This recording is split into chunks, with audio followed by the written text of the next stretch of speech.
This is the most valuable YouTube ads training for realtors on the internet, period. There isn't a single video out there that goes this in depth, this unfiltered, and this step by step. Whether you're brand new or already running YouTube ads, I'm gonna show you exactly how to get motivated buyer and seller leads, dominate your local market, and turn your YouTube ads into your most profitable marketing channel that you can rely on every single month. From the scripts to the targeting to the campaigns to the scaling, this is a full blueprint A to Z. Here's what you're gonna learn inside this free training. The best YouTube ad script that actually converts, whether you're using ChatGPT or writing it from scratch. The exact audiences and targeting options that I use to get $10 to $15 high quality seller leads in markets across the States and Canada. How to use retargeting and neighborhood farming to completely take over a zip code and become the top of mind agent that everyone goes with. How to build a high converting landing page from scratch and set up your conversion tracking properly. How to build your entire campaign in Google Ads step by step. A full breakdown of the funnel and automations that turn cold leads into booked appointments. And 3 real case studies showing you how agents are getting results right now with this system. So whether you're a solo agent or building a team, if you follow what's inside this training, you'll know more than 99% of realtors running YouTube ads, and more importantly, you'll know how to actually make them work. So first, let's start with how do YouTube ads work and who are they for? How do YouTube ads even work? That's a good question. A lot of realtors who I speak with have no clue how they even work, and therefore don't even understand what a YouTube ad is. So I'm going to try my best to show you.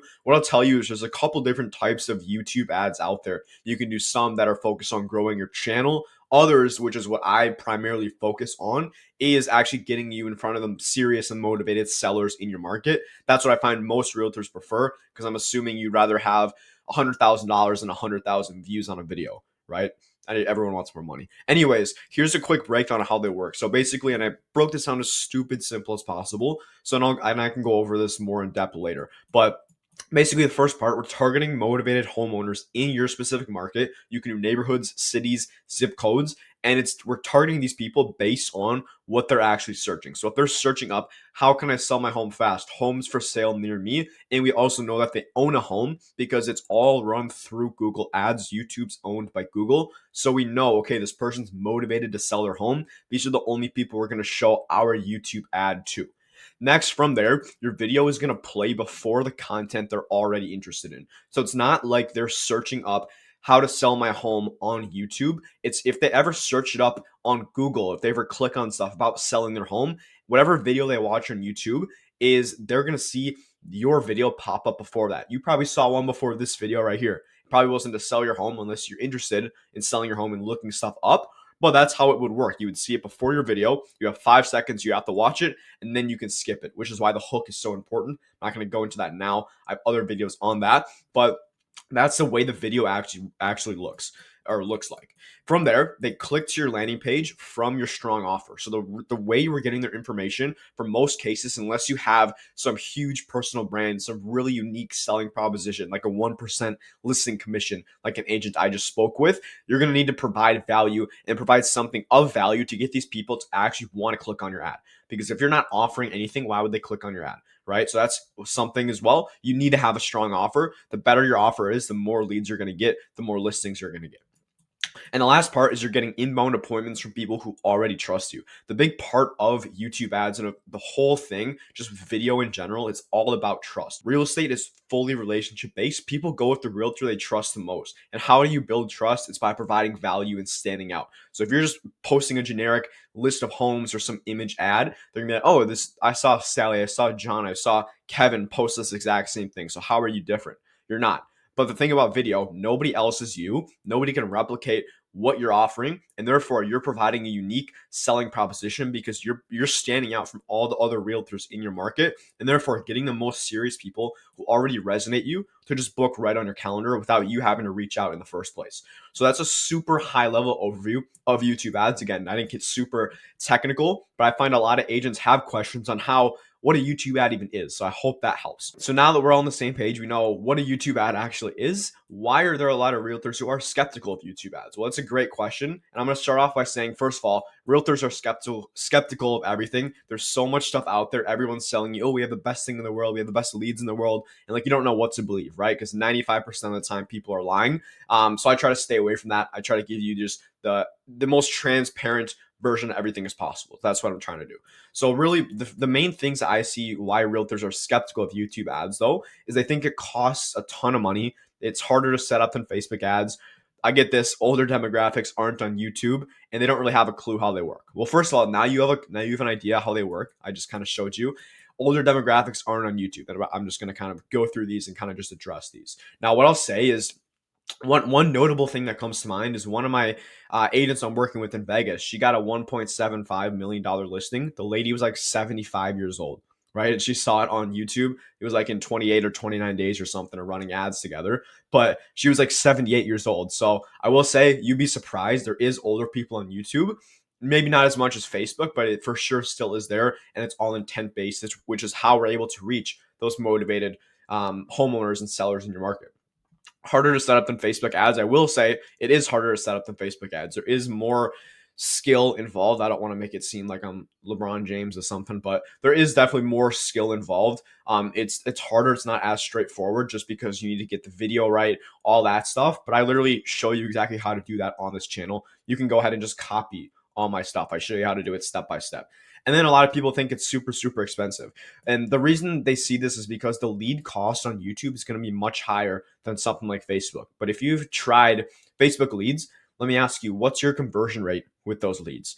Typically, from what I've seen, it's about 1%. So 1 out of 100 leads that you get from Facebook is going to actually turn into a deal, right? So unless you have hours every single day to commit to calling these leads, it's really just not worth it. What I've seen with YouTube ads, a typical conversion rate, of course, it depends agent to agent, the skill level that you have is about 10 to 15%. That's what we're shooting for. That's, pretty typical. So the cost per lead's higher, yes, but also the conversion rate is 10 times higher than on something like Facebook, for example. So it's really not a valid, it's almost like a false perception. Yes, the cost per lead's higher, but then once you get the conversions, what I found the ROI is a lot higher and it's just a lot easier to convert these leads because they already know, like, and trust you. So next, we're going to follow this little slide, what most marketers won't tell you. So, and I'm just going to be, again, I take a very honest, straightforward approach. First of all, YouTube ads are not for everyone. What I'm going to tell you right now is if you are a newer agent, don't have much sales experience, don't have a process of converting leads, and aren't doing at least about 6-ish deals a year at the least, I don't think you should touch YouTube ads. These are definitely for more established agents or agents who have a background in sales and a proven process to convert these leads, because YouTube leads, these are not ones that you want to mess around with. These are going to be some of the highest quality leads you'll see online. And that's what I've been told by the agents I work with. And that's what I always strive for, quality over quantity 100% of the time. So having said that, if you don't have a good track record, I wouldn't recommend you do YouTube ads because it's going to be tough for you. You're going to spend a pretty decent amount per lead, and you're not going to have the easiest time converting them if you don't have a process in place. Having said that, if you are an agent who is able to convert leads, you're confident in your ability, you're going to have a field day with this. As long as you're calling the leads and you know what you're doing, you're going to absolutely crush it with YouTube ads. That's what I've seen. Second thing, it's not magic. I'm not going to go out and tell you, oh, you're going to get 4 listings in your first month. Yes, that can happen, but I give very realistic expectations. The way it works is, okay, we want to aim for a 7 to 8 times ROI. So if your average commission price is 15 grand, my math isn't great, but you should be willing to spend $2,000 to $2,500 on ads to make that $15,000 back. So that's kind of how anything works. You need to reverse engineer it. Nothing's magic. There's no silver bullet. People are selling you, oh, this next get rich quick scheme. This is not that. Just like anything, you need to actually put in the work, actually call a handful of leads you get a month. If you do that, you're going to be successful. But again, it's not magic. It's not a get rich quick scheme like how some people may portray it. And then lastly, it takes testing. The amount of testing that I do, you guys probably wouldn't believe, but you need to be constantly split testing different videos, different audiences, different landing pages, all that sort of stuff. And again, on my channel, I show you how to do that. But this is what I primarily do with all the agents that I work with, is a lot of testing on the back end, because that's what's most important. And if you're not testing, you're honestly just losing so much money. Your opportunity cost of not testing is extremely high, right? So you need to make sure you're testing. You need to make sure you're optimizing your results. You're optimizing the money that you're putting in, right? You want to maximize your dollar bill. If you're not testing, you're losing money. You're missing out on a ton of money. Now, what are some problems that I see with YouTube ads? What I'll tell you right away is most realtors give up after one failed test. They run an ad for 4 days. Oh, I didn't get a single lead. I'm going to turn it off. I'm never going to speak of YouTube ads again. That's like if you ever had a boyfriend or a girlfriend that you didn't marry, which is rare, right? But in eighth grade, let's say you had a boyfriend or a girlfriend and they were kind of off. You didn't really it kind of ended wrong. Did you just say, okay, I'm done with men. I'm done with women? No, like, right? You went out and you kept trying. So it's just about finding the right process. And that it's the same with anything. So after one failed test, that now you know you're learning. Every time you fail with something like this, you're learning what to do next time, how to optimize it. This is something I would help out with. I have videos on my channel again after all this, but you can't make emotional decisions, especially with ads like this. You need to see it very analytically and just read the data, see it for what it is. Now, another problem I see is if you have a bad video, if you're not great on video, you're just gonna be wasting your money. Even if you have the perfect targeting, the perfect landing pages, it doesn't matter. That's why YouTube ads have a higher barrier to entry, is because you need to have a decent video. And when I say video, a lot of people think, oh, like the energetic agent, hey, come work with me, I'll sell your house. That's not how you need to be at all. I have some agents who have very corporate backgrounds. They were CEOs, and they are very different from your typical so-called realtor who's very outgoing, very energetic. What I found though is as long as as long as you're not speaking like you're just reading off a script, you're not speaking like a robot, and you're just being yourself, you're just letting it flow out, you're gonna do well with it. Because the thing is, you attract what you put out. So if you're an outgoing realtor, you're gonna attract outgoing people. But if you're more introverted, you're gonna attract introverts, and that's what you want. You want people who resonate with you for being who you are. And that's the whole point of it. So a lot of agents they're, oh, I'm not great on video, I'm not super energetic. Well, that's not a problem. That's awesome, because then you're going to bring in people who are like you. So don't sweat the video at all. The main thing is that you need to be at least a little comfortable in front of the camera, and you need to make sure it flows smoothly, right? It doesn't have to be perfect. People like just the genuine, authentic, kind of raw feel of things. So as long as you can do that, like you're having a conversation with a friend, that's kind of how you should see it. How I tell my agents that I work with to kind of position it, like just speak to the camera like you're speaking with a buddy, right? And that's going to do really well. You do that, you're going to do really well with YouTube ads. But if you have a bad video, it's just going to be a waste of your time, to be honest, and a waste of your money. And lastly, like agencies overpromise you without explaining the learning curve. So with YouTube ads, especially, the first 1 to 2 to 3 weeks are usually the slowest. In some cases, like I get listing appointments in the first week. Like an agent in Ontario, we've gotten 2 or 3 listing appointments in the last 8 days or so, in the first 8 days of running ads. But having said that, like every market's different. The first couple weeks are usually the slowest, because it takes time for the algorithm to kind of learn, okay, who are we bringing in? And once it sees, okay, this is a good lead, this is a really solid person, it doubles down on that and it learns, and it's only going to show it to people who are like that. So you need to give it time. And again, that's why you can't just give up after running the ads for 4 days, don't get a single lead. This is one of the biggest problems I see. And I'm not saying it's just you guys. I used to have it as well. I would see, oh, 2 days, don't have a single lead. Let me turn the ads off. Let me go cross my fingers and sulk in the corner, right? That just doesn't work. You need to know the metrics. You need to know what you're willing to spend on an ad.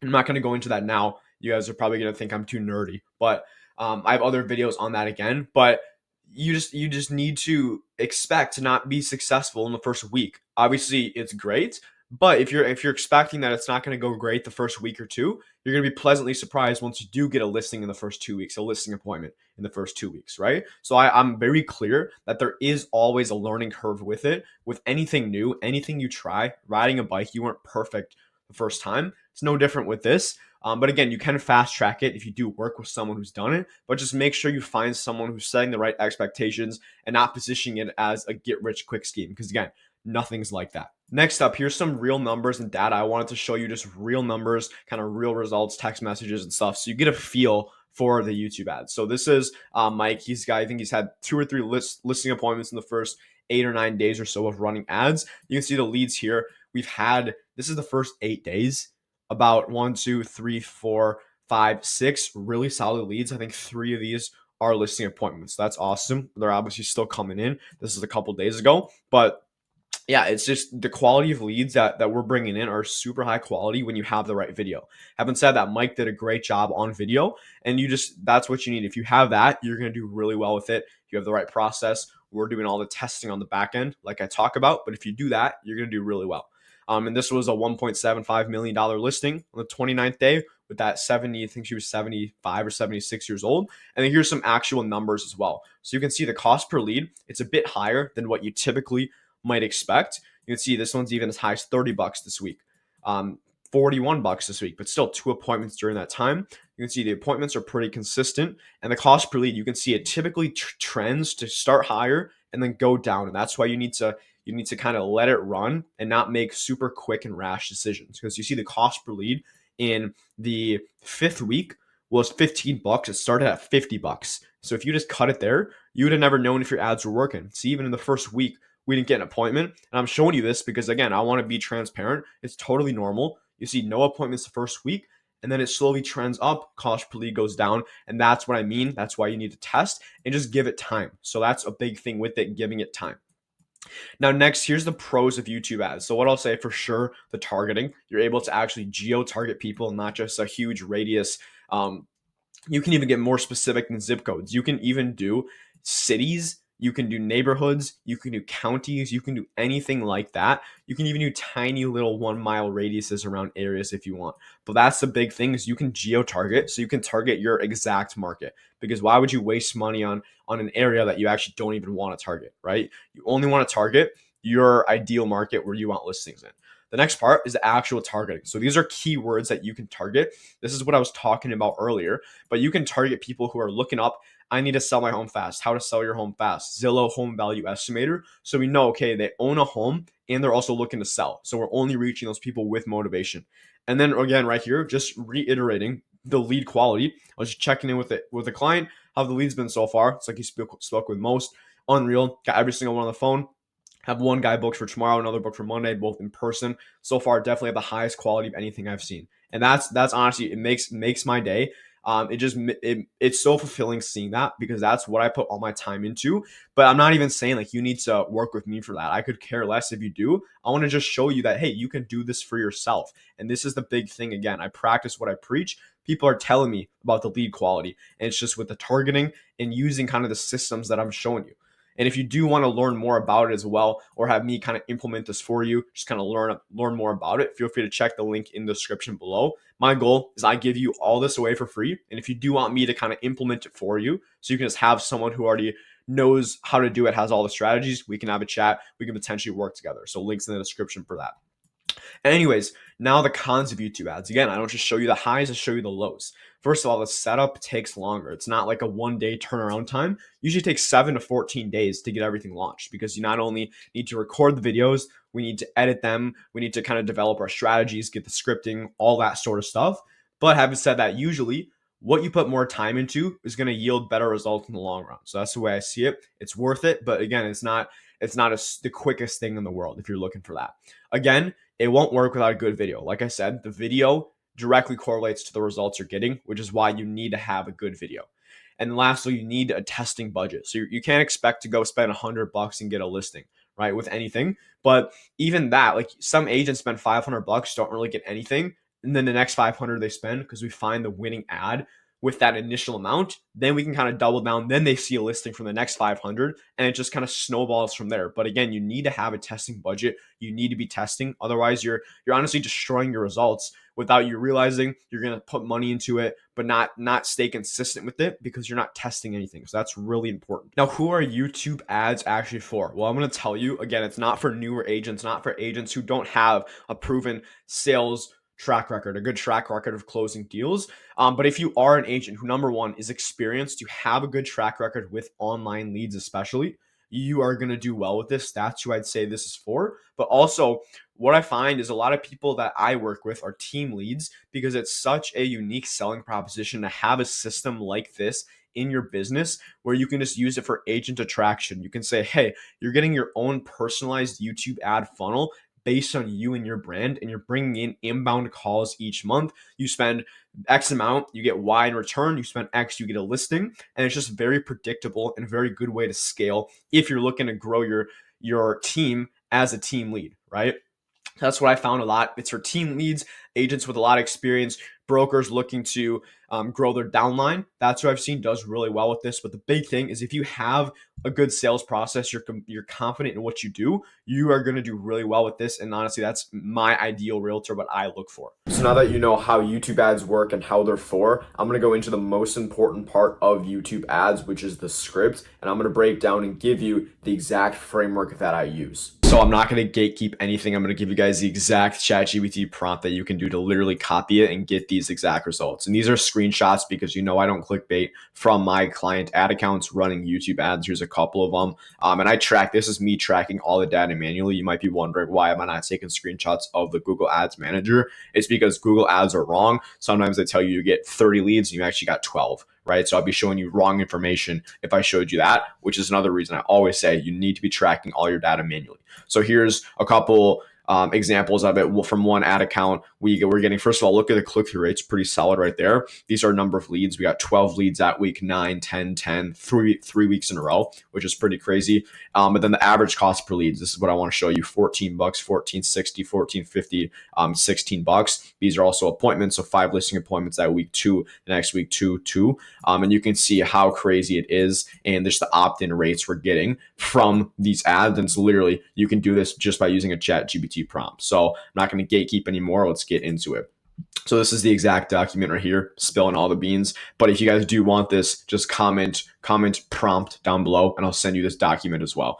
But we're about to go crazy right now. So you're going to copy this, you're going to put it in ChatGPT, which is my best friend, to be honest. Put it in there. And first, I made a mistake. We need to edit the city. So I'm in St. Paul, so I'm going to do St. Paul. So you're an expert YouTube ad copywriter for real estate lead generation. Write me a YouTube ad script targeting sellers in St. Paul. I want you to give me 5 different hooks. So this is the 5 different hooks. I'm going to kind of go through what this prompt is also, so you can make your own if you want. Otherwise, again, I'll just give you this one. So 5 different hooks so that we're able to split test all the different angles and seeing which messaging resonates the best in your market. So with all of these agents right here that I showed you, we were split testing 3 to 5 different hooks at a time. So I always like to do 5, especially with a bigger budget. So I would recommend doing 5 different hooks to start. But the main thing, you want each from a different angle, right? If you have 5 different hooks, the whole point of it is to try to find which messaging, which type of message or which angle resonates the most. So the different angles that you should do that work the best are: number 1, bold claim. So this would be like, you can sell your home in under 15 days using this, right? There's a dream scenario, which is selling their home for more money, usually in the least amount of time. Pain point: are you tired of your home sitting on the market forever? Curiosity: we have a brand new, better way to sell. It's working best in today's market. And identity based: so you can do most smart St. Paul home sellers are doing this, and most people don't know about it. So those are kind of different options, but we'll see what ChatGPT gives us. And we can also kind of reiterate once you understand what a good hook is. And I'm going to go through that with you just step by step. Now, the second part, we want a strong body that explains the lead magnet. And this one's a seller ebook. Always recommend doing an ebook. Now, you might be asking, what's the body? I break up my ad into the hook, the body, and the close. The body is the middle part where you're basically selling your lead magnet, and you're basically showing why it's valuable, why it's unique. So it should position this offer as a new and smarter way to sell a home in today's market, because new and different is always better than better. So the reason for that is, if everyone goes out and says, oh, we have the best thing in the world, we have the best. And of course, everyone says that. Even from my experience, this is going to resonate with some of you guys. Every realtor I speak with has the best conversion rate in the world. Doesn't matter how many deals they sold in the last year. Could have done 2 deals. They're still converting 10 out of 10 leads. I'm like, it doesn't really add up here. But it's the same thing. Like, everyone thinks they're the best in their mind. Even when I go and chat with realtors, I just don't say, I'm like, I know everyone says they're the best, so I'm not going to go out and say I have the best leads in the world, even though I truly think I'm up there with it. But no one believes you when you say that. So you got to show how you're different. So that's the biggest way. Now, the last one is having a close. This is basically, you can see right here, inviting them to click, mentions there's no pressure, no obligation, but also shows B-roll of the landing page to basically show how easy it is to opt in, but also building trust. And that's a big cheat code for you guys, is if your landing page, or if you're not getting as many conversions as you'd like, or your cost per lead is too high, add a B-roll footage of your landing page and someone actually opting in in the video itself so they can see, okay, this is the next step. This is where I'm going to go after this. And basically to kind of just give ChatGPT some more guidance, make it conversational, confident, and real. This is big. Avoid sounding like a typical realtor, which I'm sure you guys know, or a pushy sales script, and then keep it under 2 minutes. This isn't a huge thing. I usually find the best ads nowadays are a minute 30 at least to like 2.5 minutes. That's usually the time range I like to stick between. You can go less than that, but what I've seen, you're not able to sell your lead magnet enough, and you also get sellers coming in who don't have as much intent, right? So the big thing is we want to find people with intent. We don't just want to bring in anybody. So this is the exact ChatGPT prompt right here. Now that we understand how that works, we're going to go put it in here, and I'm going to now put in the right one. Paste that. Let's see what ChatGPT cooks up. So featuring 5 different hooks, conversational, confident delivery. Shoot this as a direct camera video, adding B-roll as suggested. So what I'm going to do then is I'm going to get this and then copy and paste it in. We'll go in this tab right here so we can kind of play with it and change it up. So we have the hooks, we have the body, we have the close, and screen call to action. So what we're going to do is we're going to copy all of this over here. We're going to go put it in this tab so we can kind of annotate it. And let's move this down a little bit. Oh, I didn't get the hooks in there. Hooks. Okay. Bear with me, guys.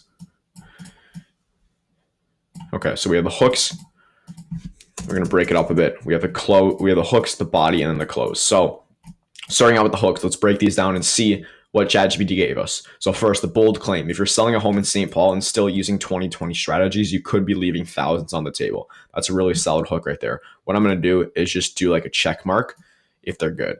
Dream scenario. Imagine getting multiple strong offers on your home without endless showings, stress, or wondering if you priced it right. That's a really good one as well, because you need to think, what are they scared of? First of all, they want offers on their home. They hate endless showings. Obviously no one wants more stress, wondering if you priced it right.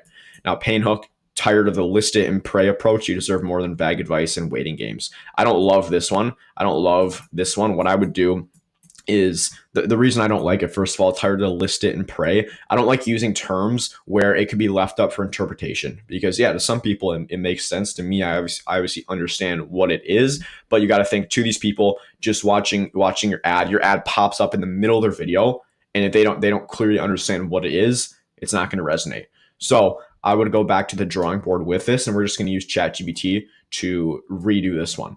Now, curiosity hook. There's a strategy St. Paul sellers are using right now that's helping them sell faster and smarter than their neighbors. That's a big one, than their neighbors, because everyone wants to be better than their neighbor, right? You see Sally next door sells her home for $5,000 over asking price, then you go and sell yours for 20, because now you can say you're better than Sally. I've broken it all down for you. That's a solid one right here. I like that. And identity based. If you're smart, that's the thing. Calling out them, saying, hey, if you're smart and prepared, they're like, oh, I want to be smart and prepared. Thinking of selling, the free guide was literally made for you. I like that. That's actually a solid one right there.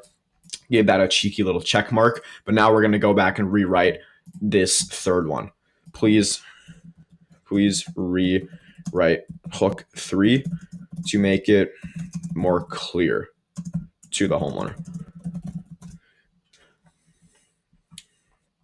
So it shouldn't be feel like crushing and hoping for the best. If you burn or slower, there's a better way, and I'll show you how. Love that. That's a lot better. So let's go put this in here. Okay, so selling your home shouldn't feel like crossing your fingers and hoping for the best. See, that sounds a lot better, and that's what a lot of people feel. They feel like, oh, we're just putting it out there, nothing's happening. If you've been burned by vague advice or slow results in the past, there's a better way, and I'll show you how. See, one thing, we're already positioning our way as the better way, which is big when it comes to that. So now we're going to give that a big check mark, and now these hooks, we're all good to go. The way you do it is you test 5 different hooks. So 5 hooks, and you're going to split test all of these. I'm not going to go in depth onto the split testing process, but you basically let each one spend, if your cost per lead that you're aiming for in your market is $50, I would let each ad spend at least $100, at least 2 times your target cost per lead before you cut it. And then basically, once you see some ads are doing better than the others, you just start cutting some. So let's say you cut hook 1 and 5, you cut hook 3, and you're left with 2 of them. And then you can just keep doubling down and seeing which works the best. But I'm not going to go into that right now. Those are the different hooks though. Now, going on to the body next. Now that we have those, hey, I'm Noah, a local real estate advisor here in St. Paul. I would take out real estate advisor. I would say a local, I would say in a local real estate agent here in St. Paul. I put together something I wish every homeowner had before selling. It's a free ebook called The Smarter Seller's Guide to St. Paul. So this is one thing right here, positioning, kind of giving it a unique name. So The Smarter Seller's Guide to St. Paul. So it's kind of like positioning it as a unique mechanism. And first of all, this is a big thing. It walks you through. So you want to make it seem super simple, how to sell in today's market with strategy, not guesswork. Inside I cover how to time the market without playing roulette. That's a big one because you got to just keep targeting their pain points and what they feel. 3 pricing traps. Yeah, use words like this where you're getting their attention and it makes them feel like, oh, I don't want to fall into these traps. And you say most sellers don't see it coming. How to prep your home without overspending. There's a lot of withouts in here. That's a big thing. And the exact marketing framework I use to help sellers stand out, even in crowded neighborhoods. And if you have a unique selling proposition like this, I would definitely add that in there. It's not necessary for every single script, but it definitely helps if you do have a marketing approach to do this. And if you do want to say kind of improve your marketing approach just for your current listings, YouTube ads actually do work well for that. That's something I work and talk with a lot of agents about as well. And then this isn't fluff. It's a smarter, more modern. So you see you're positioning it smarter, more modern way to approach selling, especially if you want a smooth sale and top dollar. So it's basically you're positioning it. You can see kind of the keywords. Smarter Seller's Guide to St. Paul walks you through without playing roulette, traps most sellers don't see coming, without overspending, smarter, more modern, smooth sale, and top dollar. So you can see if you just go in your script and just highlight and underline these kind of keywords that stand out, there should be a pretty decent handful of these words that are just kind of getting their attention, but also creating curiosity with the seller. And that's the whole goal of it. So this is a solid body right here. And the big thing, like I took out local real estate advisor. You could do that. Honestly, it sounds better now that I look at it. I think the reason they did that was because they didn't want to say real estate agent or realtor, but I would just say a realtor here in St. Paul. I would say, hey, I'm Noah with team whatever in St. Paul. And then I would just go, I put together. I don't even think you need to say all this stuff, but you can do it however you feel works the best. Now that we have the hooks, the body, and then now we go to the close. So this is call to action and trust building. So if you've been thinking about selling in the next 6 to 12 months, click the link and grab your copy. So what I would say, if you're even considering selling in the next 6 to 12 months, click the button. I wouldn't say link. I would say button, just because that's the way it is. It's a learn more button, or you can do download or whatever. But I would say click the button and grab your copy. No pressure, no weird follow-up calls. This is a big one because think about it. When these people click on a Zillow, they sign up on an account on Zillow, or they click on a home and stuff, then all of a sudden they get 20 realtors calling them. How do you think they feel? That's why a lot of times those leads just don't work great. It's because they're getting 17 other agents calling them saying the same exact thing. They're like, why? How are you any different? Right? So you're just kind of positioning it like that. It's just good info that could seriously change how you sell your home. And then this is where you can add the B-roll of your landing page, basically where they're putting in their information and then going through all of that. You'll see the page is quick, easy, just name and email. So you can see right here, that's a big thing, is tell them what they need to put in. I always do more than name and email. You for sure get phone number. That's a big thing. So I would do it, take out email, and I would do phone, just name and phone, and it's yours. And I also like to ask a couple questions like their address, their timeline, and stuff like that. And then you kind of go through bullet points. It's free. It's built for St. Paul sellers, and it might be the smartest first move you make. Go ahead and click, and I'll send it right over. And I would add instantly. I'll send it right over instantly. My previous video I made, actually, I talk about this, how speed to results is important. So the quicker they know they're going to get it, the more valuable it seems for them. Take a quick coffee break. It's getting kind of cold, I'm not going to lie. But that's the close right there. And this is a really solid script. Again, you can see kind of the tweaks I made. The big thing is what you can do is underline what kind of stands out from it. But that's a really solid script right there. And we literally generated it in 5 seconds with that hook, right? So if you do that, that's how you get click-through rates like this, all really solid, just by testing different hooks. And then you have a good body that's kind of positioning it as unique. And then the close, tying it all together, and then building trust. That's the big part with that. Now that we have that, again, you're going to make sure you split test these, but that's your That's your whole script right there. And the way to record these, I know a lot of agents have questions. Oh, where do I record them? How do I talk? First of all, don't change how you talk. Just speak how you normally speak, because the whole goal of it is we're building trust with these people, and you're only bringing in people who actually resonate with you for who you are. So if you're trying to be someone that you're not, you're going to bring in a type of person that you don't want to work with. So just be yourself, speak how you are, and you're going to attract that type of person. So now that we have that out of the way, where do you actually record your ads? Well, I would recommend you could do it anywhere. I say literally anywhere with decent lighting, where they can actually see your face. If your face is fully dark with there's no light, then obviously it's not a good spot. So have some decent lighting. Just you can do it outside, even as long as there's light in front of you, not a ton behind you. And then I would say the only other thing is make sure you have, number one, clear audio, a clear camera, and then there's no background noise. That's really the big thing. If there's dogs barking in the back, that's not going to work. Just make sure you're in a quiet space with good lighting. That's really all it is. And make sure you're not in like your bedroom with a bunch of dirty clothes behind you, right? You could try that, but I would advise against it. But that's how you actually record your ads. Now, one other thing I wanted to add in here was actually generating a image of our lead magnet that's simple but looks valuable. So we offer a ebook, and the reason I do this is because you want to show a picture of what they get in your ad, but also on the landing page in St. Paul. So I want to just use ChatGPT to just generate me a picture, an image of a home seller ebook in St. Paul that's simple but looks valuable.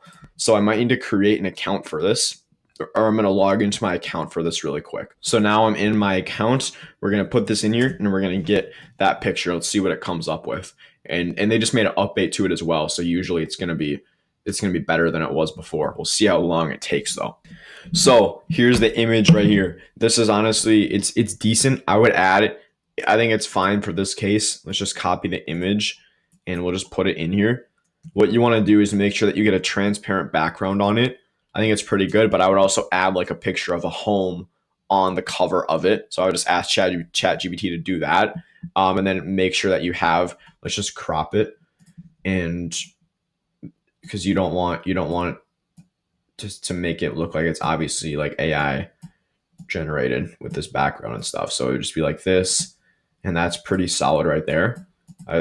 You could definitely make it look a little better, make it look more 3D, but that's solid right there. And again, this is literally all you have to do. Use that ChatGPT prompt. If you want me to send this doc over to you, just comment AI prompt or prompt in the comments below and I'll send it over. Once your script is dialed in, the next most important part is getting it in front of the right people. So I'm going to break down the exact audience and targeting structures you can use for both buyers and sellers. So before I go through the exact audiences, we need to understand the different stages of marketing, where buyers are at, and actually how to reach them. So I'm not only going to go through that, but obviously I'm going to break it down and show you the exact audiences for buyers and for sellers for YouTube ads, but I'm also going to show you how it all works so you can kind of get in the mind of a marketer. And this is as someone who spent tens of thousands of dollars every single month testing different audiences, but not only that, actually reading books about psychology, marketing, and I'm just going to show you it all and just break it all down for you as simple as possible. So first of all, what are the different stages of marketing? So a lot of you know it as top of funnel, bottom of funnel, or top of funnel, middle funnel, bottom of funnel. Top of funnel are going to be your cold leads who really don't know who you are. They're in the awareness stage. They don't know they have a problem. They don't know they want to move homes. And those are usually where you get leads from Facebook, Instagram, and even Google some of the time. Now, the consideration phase, that's what I would consider more of Google ads like PPC and stuff like that, where these people know they have intent, they're considering it, but they're not looking to sell or buy as soon as possible. Now, the purchase phase, that's usually where YouTube ads come in, and these are the people that we want to target and that we want to focus on. Is the people looking to buy or sell as soon as possible. So really, what is the awareness phase starting from the top? So these are people who might be thinking about buying or selling, but haven't actively started yet. So again, these are going to be why when you call these people, they're going to say, oh yeah, I'm maybe thinking in a couple years. Yeah, I'm not really sure if I want to buy now. And a lot of times it is frustrating as an agent because you want to work with people who are looking to buy or sell as soon as possible. These are for sure going to be your long-term nurturers. And this is where the online lead stigma comes from. A lot of the time it's from these online leads, just kind of looking around, just clicking around. And I found a lot of agents don't love love these because they don't have much intent. They're just kind of clicking around and just curious. And that's mainly, again, with your Facebook, Instagram ads, because you're not able to target people who actually have intent in buying or selling. Same with cold calling and like cold SMS, or if you're sending out mailers, you don't really know who has intent, which is the tough part about it. It's a very long-term nurture, usually 12 to 18 months. Now, the next part is, or the next stage is the consideration phase. So this is someone who's shown some signal of interest, but they aren't quite ready to call a realtor yet or to make a move at this current point. So now we're going down the funnel. We know this person has intent. They're actually showing interest in making a move sometime soon, but they're not at the point where, hey, I'm ready to list my home right now. I just need to find the right person. So these are going to be your people who have intent, usually Google ads. And these are definitely have higher intent. They know what they want a lot of the time, but they don't necessarily have, they don't have a ton of urgency some of the times. Now, the last part of it is the purchase phase. So this is the bottom of funnel leads. These are the people that we want to bring in. These are ultra specific audiences, people who are likely to convert with the right message, the right call to action. And that's why I put that in there. You still need to have the right message, the right call to action in there to actually convert these leads. Yes, these people are looking to buy a new home as soon as possible, sell their home as soon as possible, but they still need to see the right offer, right? It's a big decision and they're not going to go with just anybody, which is why a lot of agents, what I see, why a lot of agents' advertisements don't work is because they say, hey, if you're thinking of buying or selling, give me a call. And it's like, that doesn't work because these people don't care. Even though they need to, why would they call you? You haven't built any trust with them. And that's a whole nother subject. That's another topic with YouTube ads. But the key part is you need to actually be still providing something valuable to these people, not just asking them for their business, especially if it's a cold audience who doesn't know you, which is what you're targeting a lot of the time, because a lot of people don't have the luxury of being able to target a database of 200,000 people, right? So you need to be able to provide value to these people, give them a reason to trust you, and give them the right call to action to actually come through.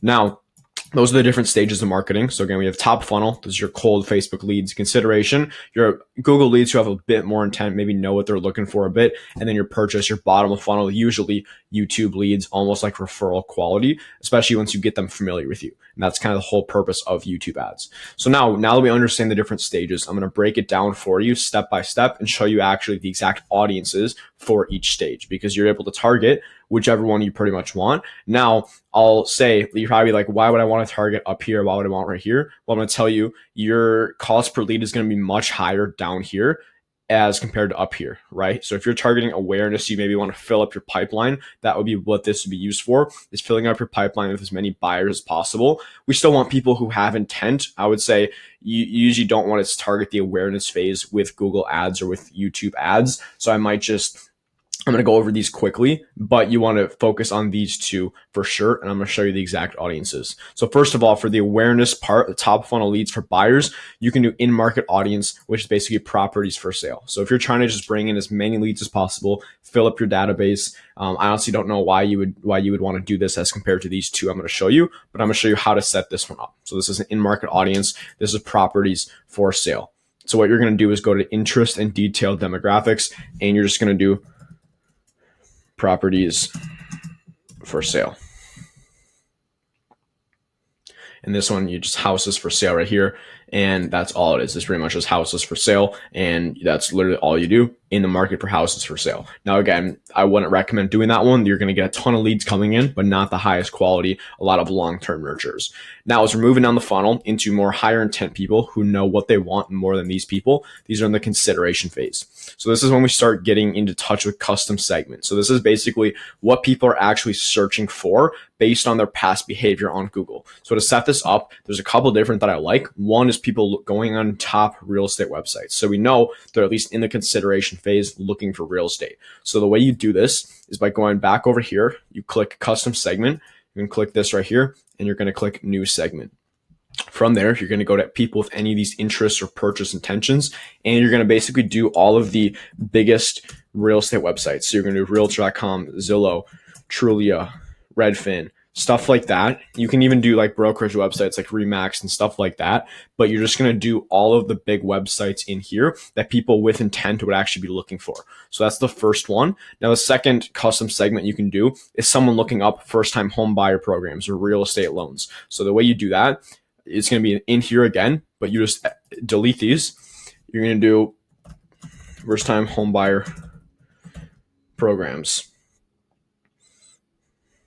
You're going to do real estate loans and stuff like this. So we know, okay, if this person's interested or looking to purchase something like this, right? Like real estate loans, real estate financing, stuff like that. We know they're probably interested in selling their home. And you can go down the list as well and choose more.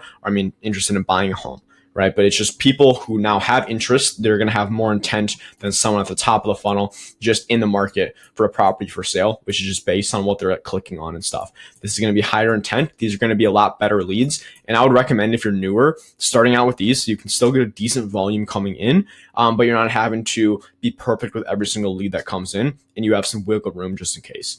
Now, the last one, these are actual bottom of funnel leads for the most part. Again, take a caveat with this. None of it is perfect. Not every single person is going to be looking to buy or sell within a week or two, right? But it's about finding those people who have motivation. And those are usually the people looking to sell or buy within a month or two or less. So to do this for buyers, you do a high intent custom segment. So the first one you want to do is purchasing a home soon.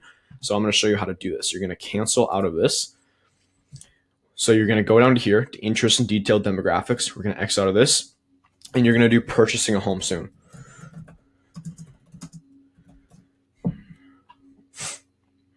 Now it's going to be this one right here, purchasing a home soon, life event. It's going to be people who are preparing to buy a home. What you're also going to do is pair that with a custom segment. So someone looking to buy a home soon and is also looking up these keywords or is interested in stuff like this. So that's going to be realtors near me, open houses in city, buy a house in city.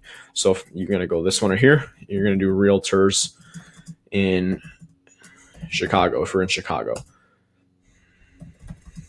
Buy a home in Chicago. And stuff like this, where they are like homes for sale in Chicago and stuff like this. So we know, okay, this person's in the market, but also they are looking to purchase a home soon as well. So it kind of just doubles up the motivation. So we know they're looking to purchase a home soon, and they're also actually looking up stuff around it. So at the top of funnel, you're just kind of targeting people where you think they might be looking, but this one you're actually making sure because they're actually looking up these keywords on Google. So that's the buyers right there. And again, the more you go down here, the higher your cost per lead is going to get, but the higher intent leads you're going to get as well. So that's the first part. That's buyers. Now the fun part, which most agents want, is sellers. So I'm going to break it down exactly like I just did there for you. So starting off with the top of funnel seller leads. And again, maybe if you want to fill your pipeline, this is what you would want to do. So what you want to do is just life events, basically around retirement, purchasing a home, and homeowner. So what you want to do is X out of this. You're going to go down to interest and detailed demographics. We're going to X out of this. The first one we're going to do is homeowners. So these are just going to be people who may be interested in selling their home, right? So it's not people looking up stuff around selling their home, but it's going to be people who, they own a home, so they might be interested in selling. So the first one's homeowners. The second one, you can do retirement. So people looking to, maybe they just retired, now they're looking to downsize. Spelled it wrong. Retirement, you can do retirement planning as well. And then another one you can do is someone who is purchasing a home. So and again, this is not intent, or it is intent based. It's based on what they're like clicking on and stuff, but it's not as targeted as a custom segment. So you can do purchasing a home. So we know, okay, if they're looking to buy, they're probably looking to sell as well, especially if they're a homeowner. So you can do purchasing a home. Right. So that's a pretty solid audience right there. Honestly, that one is more, because we have the homeowners and purchasing a home in there. That's more honestly bottom of funnel to middle of funnel. I honestly wouldn't go top of funnel for sellers even ever. I wouldn't go top of funnel. So I just gave you, that's a little hack right there. That's a really solid audience. If you wanted to run with that, that's more bottom of funnel to middle of funnel, because it's someone who owns a home and is purchasing a home soon. But I just gave you some free sauce right there. Now, consideration, this is someone actually more in the market. And again, this was a pretty solid one, to be honest. I could have made it worse, but that's a really good one right there. Now, you want to do for consideration, a custom segment. This would be how to sell my house or the best time to list my house. So again, I'm not going to go through all this, but you would click custom segment, you would click the new segment, and then you would type in those keywords right here. And it's just people with those interest or purchase intentions. And it's going to be so we know they're looking this stuff up. They're more in the market than the life events and stuff like that, for example. Now, the last one for purchasing, this is going to be one of the best ones you can do for sellers, for high intent people. It's going to be a custom segment plus a homeowner. So what it's going to be, I'm going to walk you through this one. I made another video about this as well, but it's going to be someone who owns a home and is looking up these terms. So it's going to be anyone who we're going to go down here. It's going to be homeowners. We already have that on there. Under interest and detailed demographics, it's going to be homeowners and also the custom segment.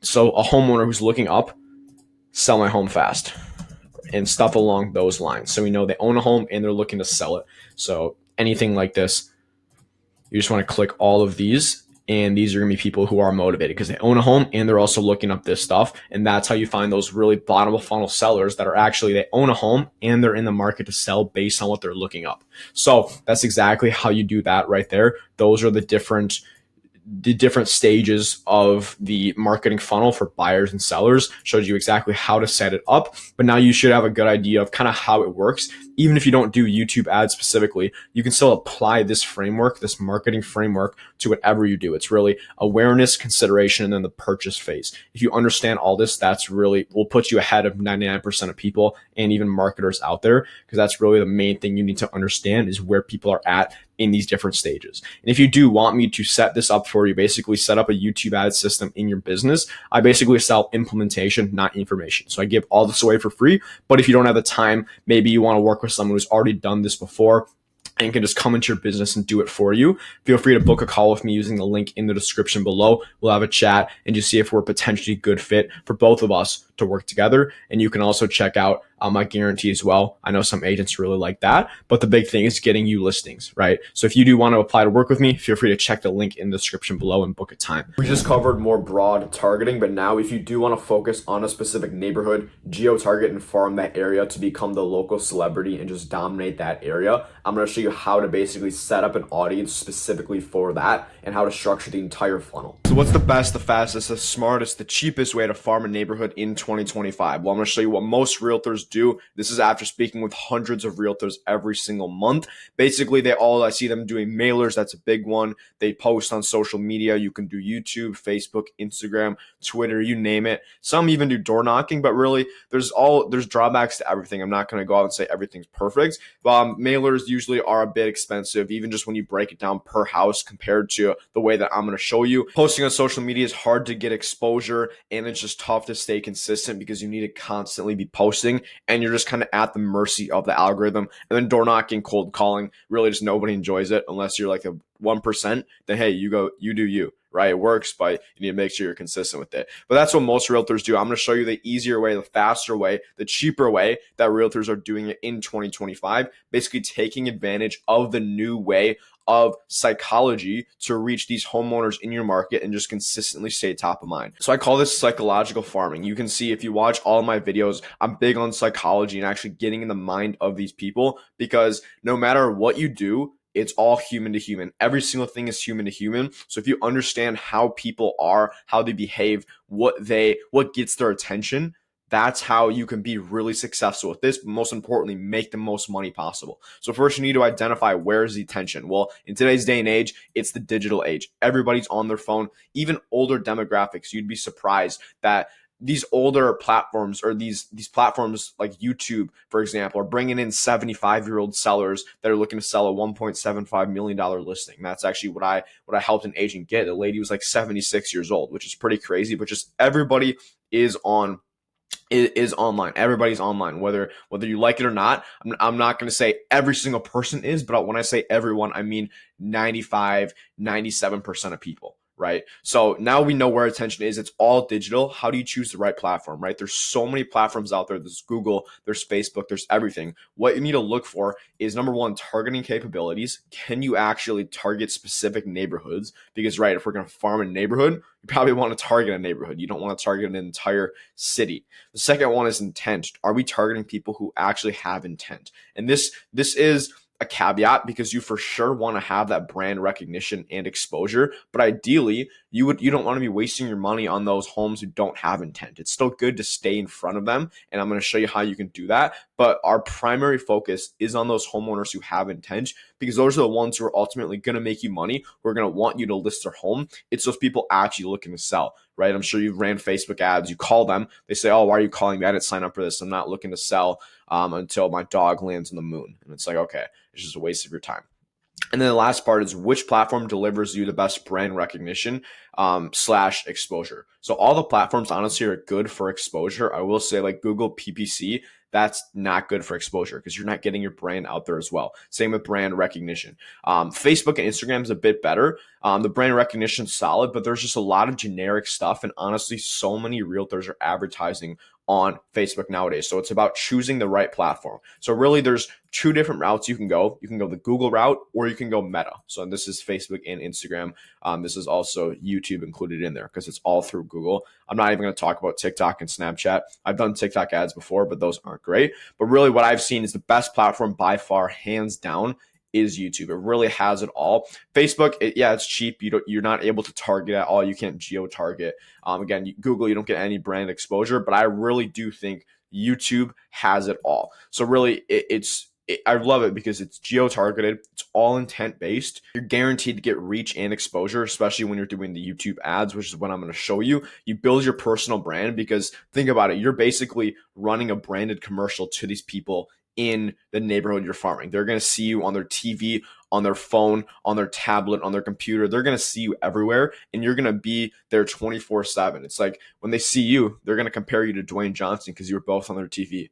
Right? Maybe not to that extent, but that's the goal. That's what we're trying to hit. And then consistent inbound calls with a funnel that I'm going to show you. And then it's also fully automated, which is a nice part. Once you get these ads up, you don't really need to do much. I do recommend testing sometimes, but it is pretty simple, pretty automated as well, which is kind of crazy. Whereas compared to this, it's all manual stuff. Mailers, you even got to decide what you're going to put in the mailer, what you're going to post. And then obviously this is hard, but I'm going to show you the exact funnel now so you can just go ahead and copy it. So my goal for this, I want to give you as much value as possible so you can go out and just copy it yourself and go get some listings. It starts by number one, targeting the homeowners in your neighborhood. So because it's on YouTube, we're able to target people who, number one, own a home but are also in your specific neighborhood, which is pretty crazy. You can geo-target really, really precisely. So it's basically mailers on steroids because what you could also do, and I didn't even put this in here, but you can only target the motivated homeowners in your neighborhood. I'm not going to go into that a ton now, but I think if for starting out, I think it's just good to target everyone who owns a home. So that's a good base. We know, okay, these people own a home in this neighborhood. From there, there's so many ways you can get in front of them. You can, send mailers, you can door knock, cold call, all of that stuff. But think about mailers, for example. It's such a long-term play. It takes forever for someone to actually give you a call because you're not actually having a conversation with them. And most of the time, your mailer is just saying, hey, look at me. I did this, right? And people really don't care for the most part. Obviously, you do. If you have a decent presence in your neighborhood, you'll probably still get decent response from it. But you can just 20x the results by having almost a conversation with them, right? And the second best way to get in front of these people besides having a conversation, which if you want to go have conversations with them all, go cold call. But I'm sure you're watching this because you don't want to cold call. But the next best way is using video. Now, when I say video, I'm not talking about going out saying, hey, if you're thinking about selling your home, give me a call. That can work better for farming. But what I see so many realtors don't do and just don't understand is that you need to provide value. Think about it like this. If you're a homeowner in this area, you see multiple realtors advertising, who are you going to trust? You're not going to trust anybody. But then there's one agent, there's you. After watching this video, you're providing value in the ad. You can offer some sort of ebook, some sort of guide tailored around selling your home in that specific neighborhood. And think about that. If you give them value upfront, who are they going to trust? It's going to be you because you were the one that actually provided them value rather than just asking for them to give you a call. Now with that, it basically all leads back to the inbound appointment. So after they get that value from you, if they want to, you give them the option to just book directly on your calendar, right? Like they can give you a call, but if you clearly make the next step booking on your calendar, it's just going to increase your conversions and your appointments so much more, right? So many agents could get 30 times the amount of appointments they're getting now if they just had a proper system to actually get the appointment rather than just having people give them a call. Yeah, it's great, but if you can direct people to your calendar, think of how many more appointments you're going to get booked. So that's the first part, that if they watch the video, they can go ahead and book on your calendar. If they do trust you enough, they like the value you're providing. And I've seen about 1 in 4 people that come in are just going to book right on your calendar, which is nice because it's almost like a referral quality lead basically. Now, the second part, if they don't book right on there, we're not ending there. We need to stay top of mind 24/7 with these people. So anybody who watches 25% or more of this video and it's tailored around helping people in your area sell their home, so we know they're interested in actually selling, what we're going to do is just retarget them 24/7. Now, what that means, now, first of all, what is retargeting? It's basically, again, the people who watched at least 25% of the video, we're going to basically take a pool of those people and only show videos to them, not the other people who didn't watch 25% of that initial one. We're only going to target those people that we know are interested in this. So it's really to a warm audience. That's the best way to say it. It's no longer cold traffic. We know these people have motivation and they're already familiar with you, which is a bonus. Now, how much does retargeting cost? What I say is, rule of thumb, usually $1 per 1,000 people. So if you have 1,000 people in your area, you can literally spend $1 a day to retarget these people, right? And if you break it down like a mailer, it costs like 50 cents to send a mailer to a home. In some cases, I might be a little off with that. But if you think about it like that, you're spending $1 a day to reach 1,000 people in your market. So it's super, super cheap, super cost effective. And the benefits, I mean, I can go on and on. What I'll say, it's the cheapest form of advertising by far. But the main part is you're just building your brand equity. You're positioning yourself as that authority, as that go-to agent in your market. And you're just always staying top of mind because these people are familiar with you. But once they kind of get in your retargeting audience, you just constantly hit them with content. But the thing is, that's not like mailers where they're just seeing it and it's, oh, give me a call if you're interested. It's gonna all tie back to booking that inbound appointment because that's how you're actually gonna make money from it. Now, with retargeting, there's a couple of different options what you can actually do. I recommend, one, just being in front of the camera, just talking. You can give some more value about the current market. It doesn't even have to be about real estate specifically, right? You can talk about a new ice cream shop that just opened up down the block, and people are going to resonate with that because you're actually in their area. And if they see you actually in their neighborhood, a quick tip, don't tell anyone this, but if you make a video walking through the neighborhood, they can be like, oh, that's my house in the back. Do you think that's going to get their attention and build their trust? Of course, because it's the familiarity bias where they see something and they instantly trust you because they recognize it. And if it's their home, it's even better. What you can also do is target them with listings that you have in their neighborhood specifically. And I'm going to show you how to leverage your listings and basically circle prospect without just automatically with the system in a second. And then also what you can do is client testimonials. I highly recommend doing video testimonials from your clients. If you can get some of your clients to do a video testimonial for you, that is going to just print you listing appointments. I'm telling you right now, those are the 3 biggest things. Number 1, you're resonating with these people. That's the point of this one. This one is they're seeing you're doing production. They're seeing you're a really good agent. You're good at what you do. And then 3, they're seeing someone like them, and it's just building so much trust because they're seeing that testimonial, seeing that case study. And then again, it all ties back to this inbound appointment. Now from there, once you get those appointments, you just hop on them and get the listing. And it doesn't end there. That's obviously great. You made a ton of money. Now what we're going to do is take advantage of that and just multiply the listing. And this is basically digital circle prospecting. What you're going to do is kind of like what I showed you up here. You're going to take your listings and just basically retarget it to this neighborhood. So what I recommend doing is, once you have this listing, I want you to go shoot a video. Say, hey, I'm going to be listing Sally's house, and you're going to show it, and they're going to be like, oh, I know Sally. You're listing her house, and you're going to be like, I'm actually in the neighborhood. And I'm actually in the neighborhood, and I'm able to provide a couple home valuations to people around the area who are interested in how much they can get for their home.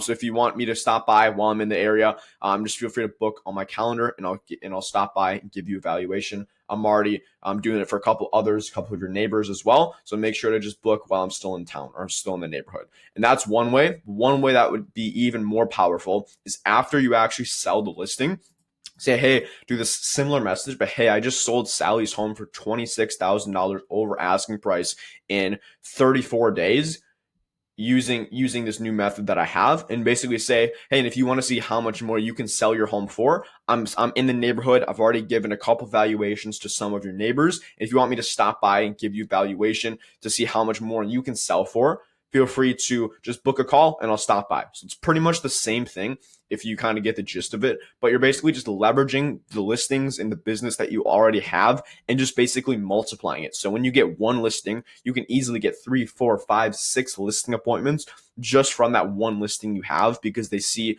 you're actually doing production. They're already being retargeted by you, so they're already familiar with you, but you're basically you're building a monopoly in your neighborhood, because you're just going to be everywhere 24/7 on phones, TV screens, computers, tablets. You're going to be everywhere, basically having your own branded commercials. And these people, when they do want to sell, even if they don't book directly on your calendar right away, who do you think they're going to call when they want to sell their home? They're going to call you after they've seen you done it for all of their neighbors, and they see you everywhere and they trust you. That's the most important part, is building that trust. So that's exactly how I would do it. Again, it's fully automated once you set up. It's super simple. Get consistent inbound calls. You're not only getting out there, you're also building your personal brand, guaranteed reach and exposure, intent-based. It's all geo-targeted. And again, I think it is a lot cheaper just in terms of the ROI that you get from something like this compared to all of the old ways right here. Right. That's why a lot of realtors are kind of going away from that and going over to this new method right here. And not to mention, it's also so much quicker with all that stuff, especially mailers. You're having to wait a couple months to get someone. But with this, you'll get inbound listing appointments coming to you within the first couple weeks sometimes, right? Now that you're staying top of mind with those leads in that specific area, I'm going to show you a full retargeting strategy that you can use to basically follow your database and people who are already familiar with you around 24/7. And by the way, this video is a little blurry, so just bear with me on that. So the first thing you need to do is go into the Google Ads Manager, because if you didn't know, YouTube is owned by Google. So that's where you run all of your YouTube ad campaigns from. So once you're in there, the first step is we need to create your retargeting assets and the audiences so we can actually retarget and remarket to these people. It doesn't just have them set up for you, except the ones connected to your ads. But if you want to link up your YouTube channel, you want to upload a custom list, you're going to have to do that separately. So that's what we're going to do now. So what you can do is just go to search, and I'll just search audience. We'll go to audiences right here, and we're going to have to create some audiences. So we're going to go to your data segments right here. We're going to click plus, and you can see these are the ones that they already have. So it's all visitors from Google Ads, all converters, and optimized list based on what you're currently doing. But if you're like most realtors, you have a database, if you do have a YouTube channel as well, you want to make sure you use that. So what we're going to do is click plus. We're going to create a new one. We're going to do YouTube users. Now this is going to be for your YouTube channel, and this is going to be super important. So if you have a channel, pay attention. So right here, if you don't have your channel linked, it's going to say no YouTube channels or videos linked. So we're going to have to go over, link this, just click link. So now we're over here. We're just going to link a channel to Google Ads. We're just going to search on my channel right here. I'm going to click next, enter the email address that is connected with the channel. And then you're going to have to do a little verification. So now I'm going to get that email in a second. So you're going to get brought to this page right here. It's going to bring you to your YouTube channel. You can just put in, or YouTube ad. You can just put in a name for it. So YouTube ad. So we know what the link is. So we're going to link it and account link save. So now we should be all set. What I'm going to do is click done, and we should be linked up on there. So you can see, so I just refreshed my page. You can see it's all set up there. So view counts, remarketing, engagement, which is perfect. We're all set right there. Now, the other one we want to do is we want to upload a custom list. So this would be where you would upload a database of any leads, any previous clients that you have that you want to stay in touch with. So we're going to go to your data segments again. We're going to click the blue plus. We're going to do a custom or a customer list. And then from here, you're going to upload a file manually. So we're going to click continue. And this one will say old leads. So you can obviously name it whatever you want, but you want to select the customer type as well. So these are just, these are qualified leads, let's say. Then what you want to do is you want to upload. You need to have this stuff. You can choose whatever you have. I made an example of a data sheet that we can use. So we're going to get that one right here. Perfect. And then make sure you check that box, and you can also do a description for it. You can say how long you want a customer to stay in your list. So if they're in there for 90 days and you don't want to waste money on them because they haven't converted, you can just take them out of there and you can set 90 days right here. But for this, I'm going to do no expiration and then save and continue. Perfect. So now you can see these are our old leads. We have them all uploaded and we have our YouTube channel. Now what we're going to do is actually go to create the campaign. So that's the first part. That's setting up your audiences, and that's super important. And what you can also see right here is it will give you the size of your search based on what you're actually, all the data you have. So like for this one, for example, like you could see about 640 people for people who've engaged with this ad account. You can see the YouTube one, it's still loading in there, the ones that I just entered, but it's going to give you amounts, and this can also help you with your budget. I would say for every 1,000 people, you probably need like $1 or so. So it's super, super cheap. You can get away with $1 or $2. In this case, I'll just do $1 or $2 a day on this retargeting ad. So now we're actually going to make the ad. So we're going to go over to campaigns. We're going to click create, and we're going to do a new campaign. Now there's all these different options. We have sales, leads, website traffic, app promotion. You can do your own. You can do local store visits and promotions and awareness and consideration. Now for retargeting, there's a couple different options you can do. If you're wanting to basically regather these people's contact information to make sure to see who's the most interested and reach back out to them, for sure do a leads campaign, because you would most likely drive the traffic to a landing page and get them to enter their name, email, and number, and any other information. You can add qualification questions, but just to basically see who's interested again, so you can reach out to them. So that's the first case. And the only other one I would do is awareness and consideration. So this is more of if you're wanting to stay top of mind, you're not worried about bringing in people's information, because we do already have it. But if you just want to stay top of mind, kind of build that omnipresent local celebrity status, then this is definitely the way we're going to go. And this is what I'm going to do for this campaign. This is basically just staying top of mind. It doesn't have to be a fancy video, but the big thing is we just want people to remember who you are, because the person they remember most is the person they're going to reach out to when they need to buy or sell their home. So it's always about staying top of mind and building that trust. So we're going to do an awareness and consideration campaign. And that also means we can literally spend $1 on this, because we're not going after leads.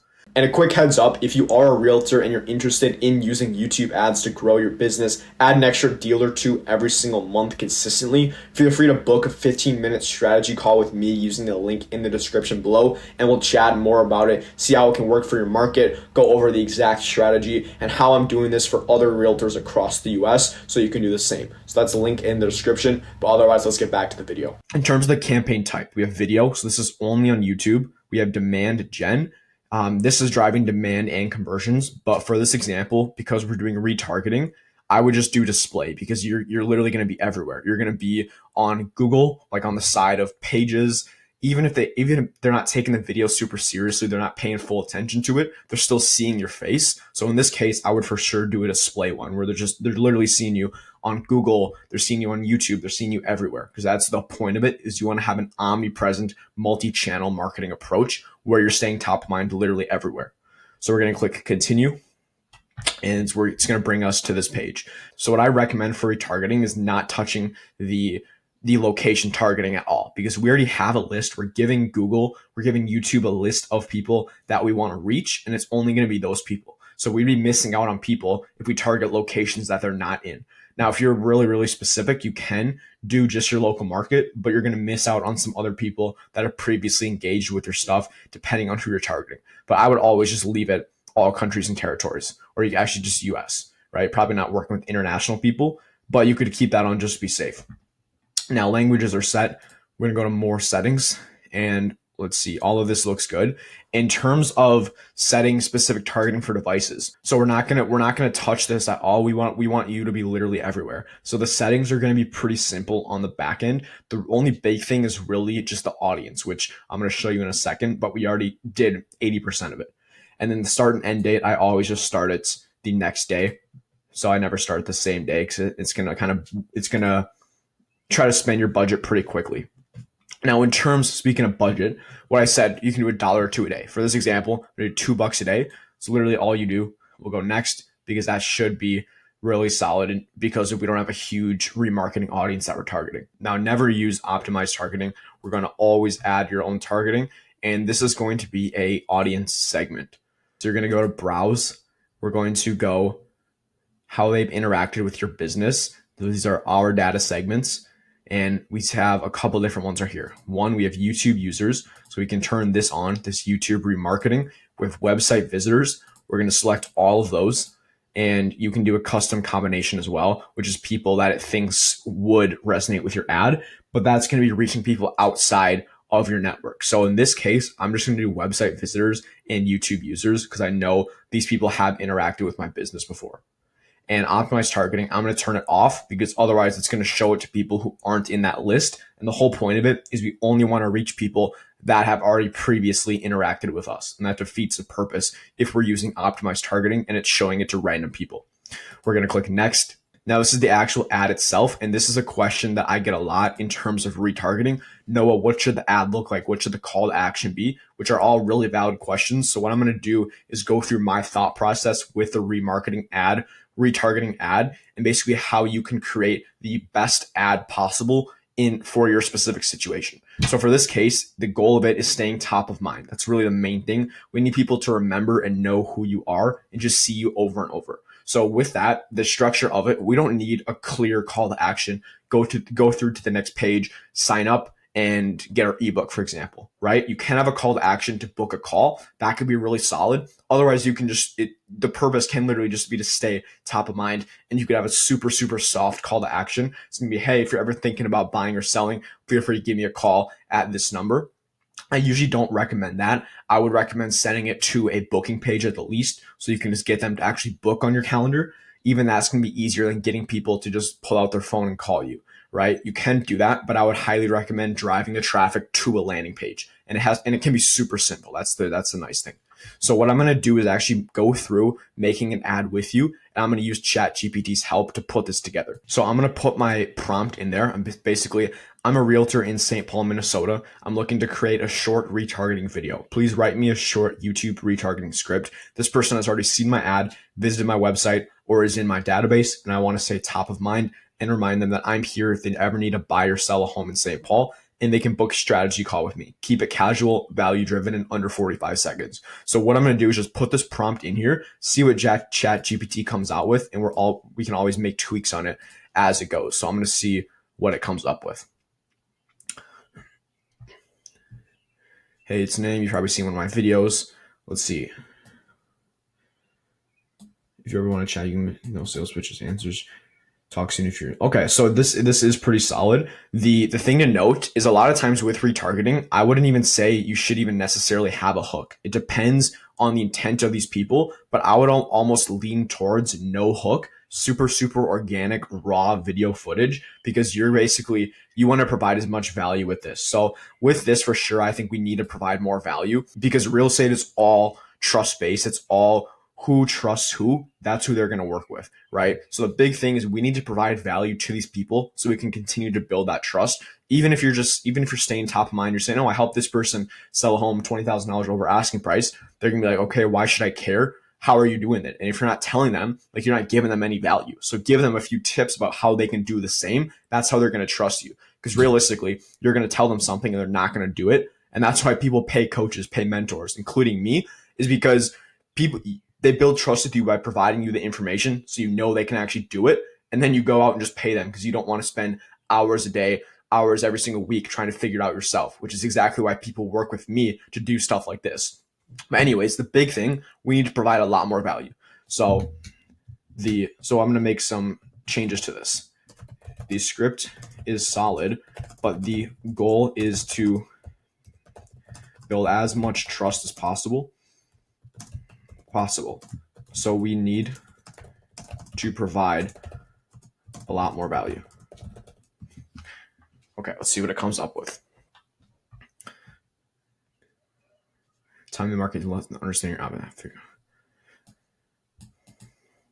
Okay, so even like right now, we need to add more value. So I would say, please add more value. Add more value. It's okay if it goes over 45 seconds. So that might be why it wasn't given too much. So we need to make sure we're building trust with these people. And something I'm looking for, the main thing, is we're not just saying obvious stuff, but then also like, hey, here's what I do for my clients. You can say that, but then some cases it sounds pretty salesy and kind of like you're just trying to get their business, right? So you want to lean more towards the raw side, like, hey, I'm just giving you this stuff for free. All right, I don't want to. Most people don't get a front line. What happens in your neighborhood, your price point, your life, best strategy based on their goals. Is that much stronger? Okay, so this is one that I really like. I think it's not necessarily providing a ton of tips about stuff they really didn't know, but it's positioning yourself as unique and basically giving a couple real world examples, because this is something that's going to resonate with someone. The way I see it is, okay, if I'm thinking about selling my home and I've had listing appointments with agents, and I would resonate with this. A lot of agents jump straight to the pitch, but what really matters is context. What's happening in your neighborhood, your price point, your life.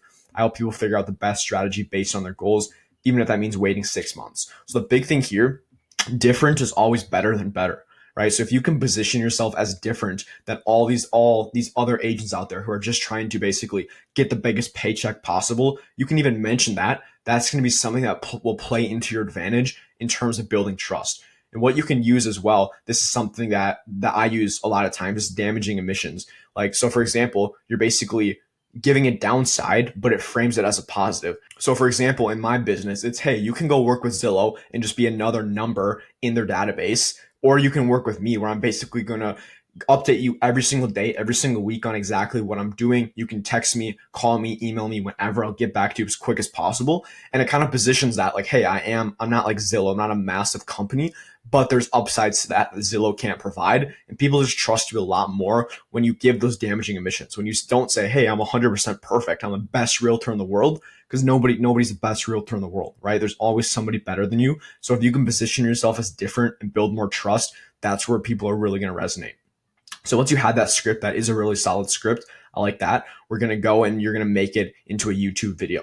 And some tips in terms of recording the video. What I would do is record it in front of one of your listings. I would do it walking around a local neighborhood that most of your retargeting list is from, or just kind of walking around the city and have some local landmarks in the back, because that's going to subconsciously build trust with these people without them even knowing it, because they're going to see, okay, this person is in the area that I'm in.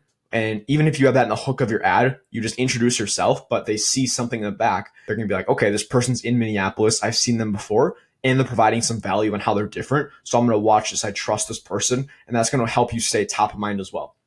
One other tip that you could do as well is throw in a joke in there, right? You want the main goal, you want people to remember you and to remember your video. That's how you're going to get people recognizing you on the street, saying, hey, I saw your video on YouTube. I saw your other video on YouTube, on my TV, my computer, on my phone. You're all over the place. That's the effect you want, but you need to provide value and make it stand out. That's really the two main things. So once you have that, you record your video. We're going to go back to the ad manager, and then you're going to put in the URL of your business. You're going to put in your business name. And now Google makes you do all of this stuff. We're going to add in a logo. I just put in a random picture I had. And then you're going to do a headline. So what I recommend is making the headline the hook of the ad. Long headline is basically the benefits of watching the video. Description, I would do a summary of the video. And that's pretty much it. From there, you would literally just create the ad and let it go. And the nice thing about retargeting as well, you're not having to do split tests. I don't even recommend split testing retargeting videos, because unless you're still trying to get leads, I would say the whole focus is on building your brand and that local recognition. So you don't need to split test anything. As long as you have the right message, you have something that resonates with you, and it's a solid video, that's all you need. You don't need to split test anything. You can just put it out there and let it run. Because again, it's only $1 or $2 a day, and it's just going to constantly get in front of these people and build that trust, which is the whole goal. And a little bonus tip you can do as well is you can create different campaigns from different lists. So if you have a big YouTube channel, you can do one campaign only targeting your YouTube viewers. You could, the hook in the ad could be, hey, I know you watched one of my other YouTube videos. Here's some other stuff I didn't mention that you may find helpful. And you can provide some maybe tips about buying or selling in the local market, depending on what type of content you make. Another thing you can do is people in your database that aren't in your state, you can do a video about relocating, to St. Paul, for example. If you're geo-targeting a specific neighborhood, you have a list of people from that neighborhood. This could honestly be a cheat code. This is mailers on steroids. Just do monthly market updates from that specific neighborhood. And that's going to be the easiest way you can farm a neighborhood. They're going to see you on their TV, on their phone, on their computer, on their iPad every single month. You're going to be providing value relevant to them because it's literally their specific neighborhood. And taking it a step up, you could literally, if you sell homes, if you do business in that neighborhood, you can walk around. Hey, I just sold Sally's home across the street in River Park neighborhood, and I'm going to tell you exactly how, and I'm going to give you an updated market report so you know what you can expect during your home buying or selling journey in this area. And at the end, you can add, hey, and if you want me to do what I did for Sally for you as well, I'm already in the neighborhood, so I can come over, stop by, and give you an updated valuation on your home. Something like that. But that's literally for $1 or $2 a day. That's going to be a mailer on steroids. Like I said, that's going to be 20 million times more effective because I guess some older people still like opening mail, but realistically, everybody's on YouTube, everybody's on the internet. And if you just know where to reach them and how to target them, which I just showed you, you're going to dominate.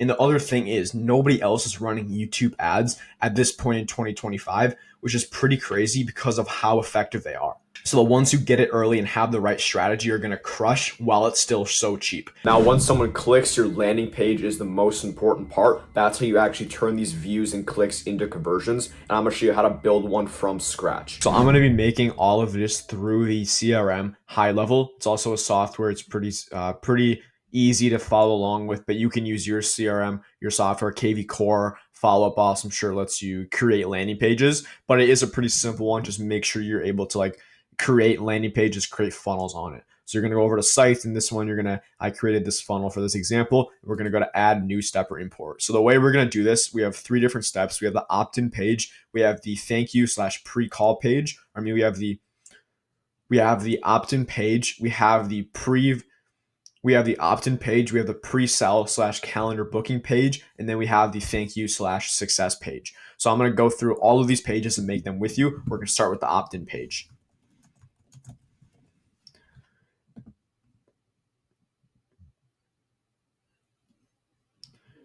Now we're just going to create the other 2 right now. Then we have the pre-sell page, and then we're going to have the success page. And I'm going to go over what all of these kind of entail and why I do them right now. Success page. So we should be good to go there. And we're going to start with the opt-in page for now. So we're going to just create from blank. And you can use some templates as well if you'd like, but I always just prefer to do it from scratch. So anyways, what you're going to do is basically just add a section. We're going to start going through this right now. So we're going to always start. You want a headline. What I always like doing is just kind of calling out again who it's for. So I like doing let me take this off. I like attention. And then for this example, let's say we're doing Minneapolis. Attention Minneapolis homeowners. And then we're going to make it smaller. So, and a big thing as well I'm going to show you is how to make sure it's optimized for mobile.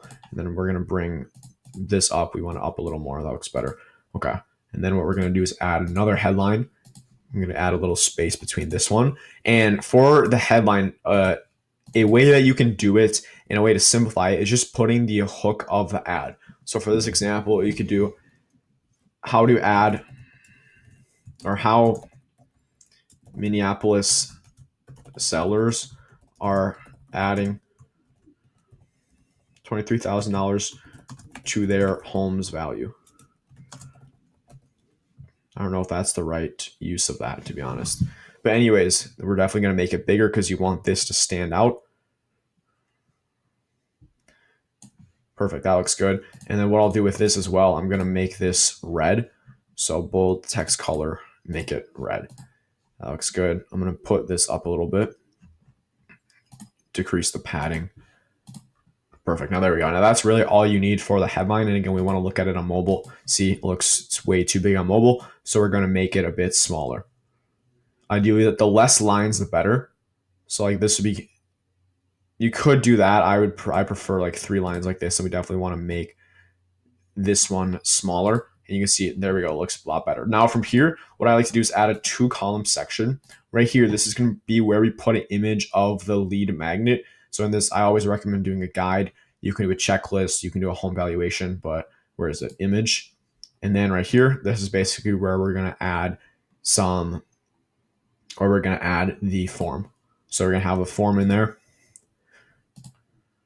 I just have a template one right here. You can just add yours in there. And then also another important thing, we want to add a headline for the form itself. And you can add this on the form, but I always recommend you do this as well.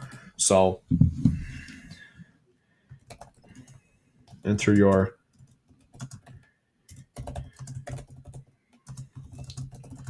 to get instant access. To get instant access, we're going to make this a little smaller.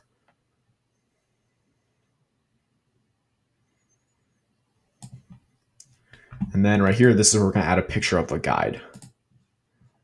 And for this case, on the one that I just have right here is just a buyer guide, just because it was the first one that popped up. But you're going to put a picture of your guide. We're going to make it a little smaller.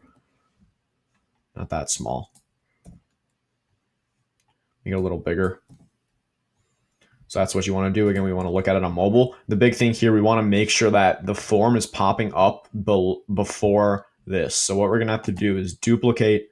We're going to have to duplicate this and then only show this one on mobile and not on desktop, and then not show this one on mobile, because we want to make sure it looks good on mobile. So what we're going to do here is move this above here, and we can move this one up as well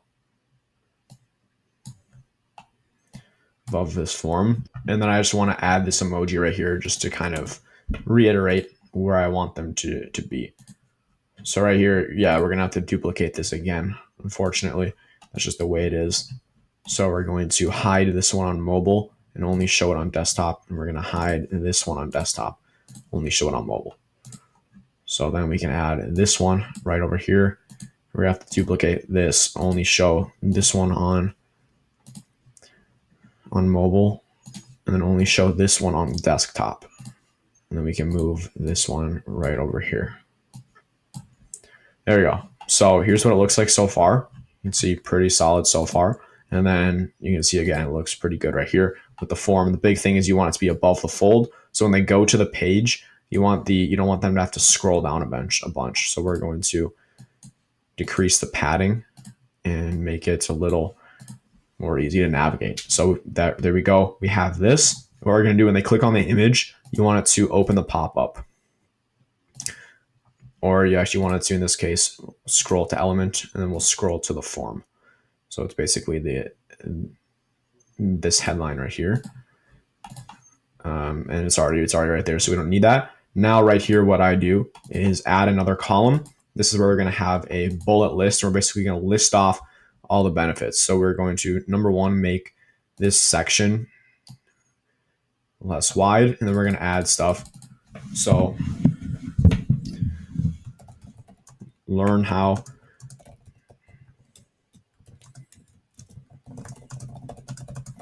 of your home before selling, create bidding wars for your home.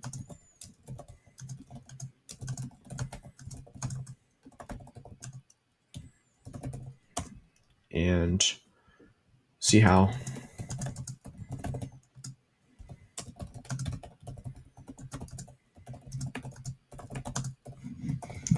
So right here, you can see pretty much what you want to do is just go through the value that you provide, or more importantly, what's in the ebook, what they're going to learn from it. And you want to make sure it's stuff that's applicable to them. So not only saying what they're getting, but then basically the benefits. So increasing the value of your home, creating bidding wars. But what does that do? To get you a higher price, see how to market your property to find the right buyers, right? So that's a good example there. And already this landing page is pretty solid so far. I wouldn't add, something I see is realtors adding stuff below this, like they just keep going on and on. You don't need anything more than this. And one other thing that I want to mention, you can try changing the background of the landing page, doing like a black or like a dark blue, and changing basically, here, I'm going to do that with you. But I think that's something that you can do that's going to basically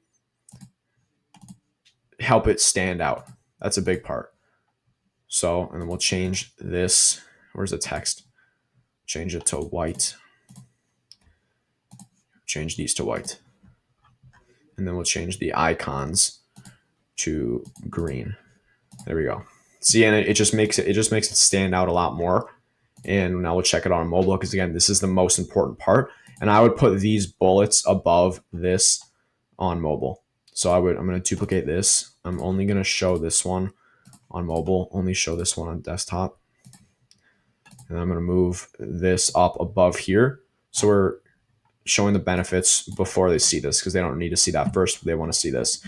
So you can see right here, this does look really solid already.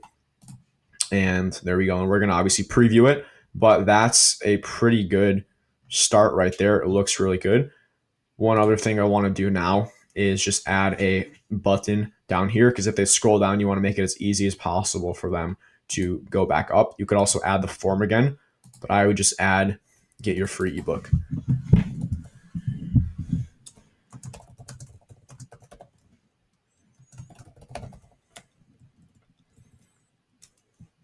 Just add get your free ebook, and then what we're going to do is make it a little bigger, and then we're going to change it. We're going to make it bold as well.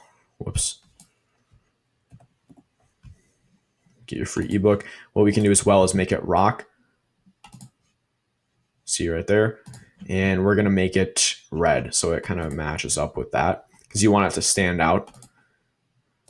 Get your free ebook. And then we're going to basically, when they click on it, it's going to scroll up, scroll the elements, and we're going to scroll all the way up to this right here. So it scrolls up to the form. And then right there you go. That's exactly how I would do it. That's a really solid landing page right there. I wouldn't show it on desktop because you don't need it. And most people coming through mobile, but there you go. That should give you a pretty good idea. Now from there, you can see that's it on desktop. This isn't on mobile. It does look really good already. If you do that again, this is going to convert really well for you if you're not getting conversions already. So what we're going to do next is actually one other thing I want to show you is in the SEO metadata for content. Now this is basically when they're on the page, it's what it says on your tab. So I would just add, and a lot of people miss this, claim your free seller guide. I'll just do claim your free guide. Claim your free guide. Make sure you save this and then make sure you save it up here. But yeah, you can see right here, it's pretty solid. Again, obviously you want to change that, make it updated with your stuff. But then from there, we're just going to go to the pre-sale page. Now for reference, this is the most important page by far because this is where you're getting the information. Once you get the stuff on the back end, that's where your conversions happen and stuff. But this is still pretty important. So what I want to do is add, and this is a pretty simple page. Again, it doesn't really matter because the whole goal is you just want people to watch this video and then book a time on your calendar. So this is the pre-sale video. So I would do watch this 30 video from Noah. Watch this 30-second video from Noah. And then this is basically going to be, and I would add like next step so they know that's what they should do next. Next step, watch the 30-second video from Noah. And I'm going to make this italicized, and then we're going to make the italicized one red. Next step, watch the 30-second video from Noah. We'll make it a little bigger as well, make it stand out. And then right here, this is where you're going to have your pre-sale video. So you're going to put in the video URL. And basically for this video, I want you to introduce yourself, reiterate what you said in the ad, the value you provide. So if they were going to learn how to sell their home for more money, find more buyers, create bidding wars, make sure you're talking about that. And then say, hey, and if you are serious, if you want to go over any of your questions, learn about the current market, how much you could get for your home, get an accurate home valuation, feel free to book a call with me using the calendar below this video. That's pretty much the outline for it. So right under here, you of course want to have your calendar. So I'm just going to duplicate this one, and then we're just going to move this one down. So what we're going to do is step two,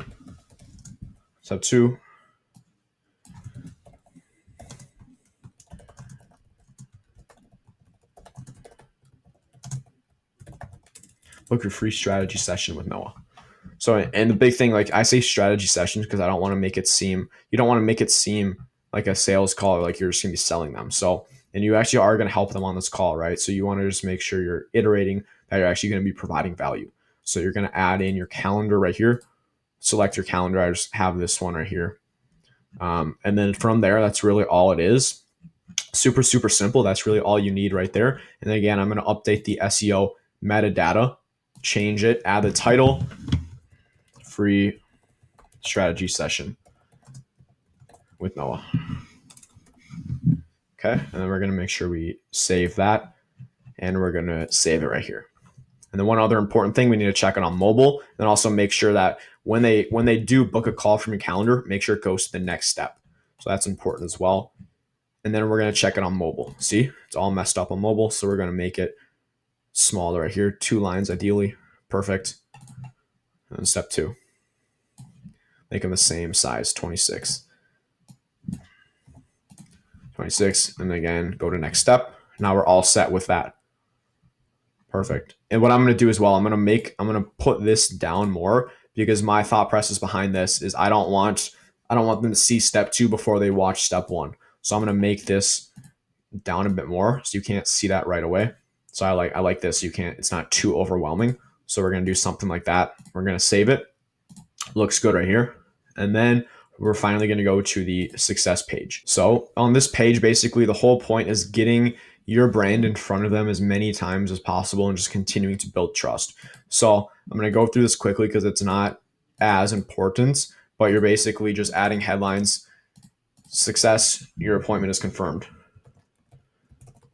Success,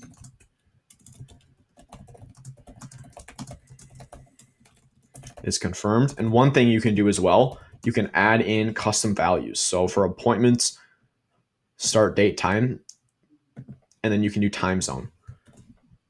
Appointment, time zone, because then it's going to seem like, okay, they just booked and now it says the exact time, the exact date, the exact time zone that they just booked for. Then you can say, please add it to your calendar and respond yes to our confirmation.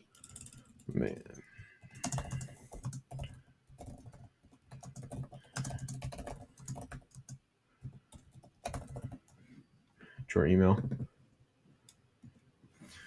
There we go. So really the main things here, you want to make sure that they know it's confirmed, and then also making sure they add it to their calendar, and then just reiterating the time again. And then right here, this is basically where you can kind of get creative with this. One thing, what I usually do, I would recommend doing a video right here. Hey, just so you booked a call with me, looking forward to chatting with you then. We're going to go over X, Y, and Z. And then also adding in just a little bit about yourself. So I would do like an about section, about Noah.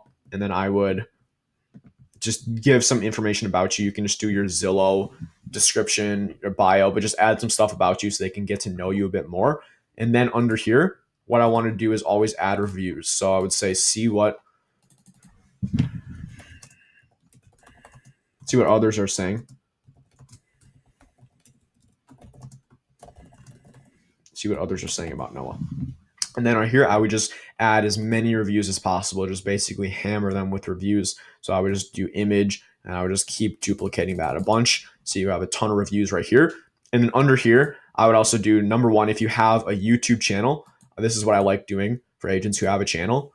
I would add a headline. Check out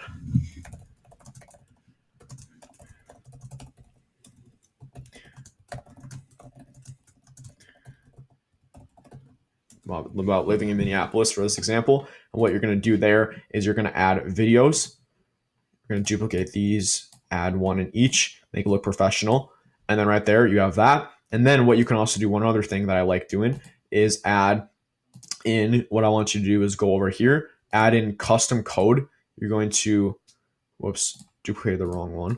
You're going to just add these, but you're going to actually embed your Instagram posts. So when you go on Instagram, there's actually, if you click like the 3 dots on a post, you're able to get a custom code, but you can basically embed it. So it just looks like it's all native here. And then if they go click on it, it'll bring them right to your Instagram. But that's the whole goal of this page. You can see it's just a ton of stuff about you, client results, case studies, social proof, videos, and then also posts on Instagram, Facebook, anything like that, where you're just building trust.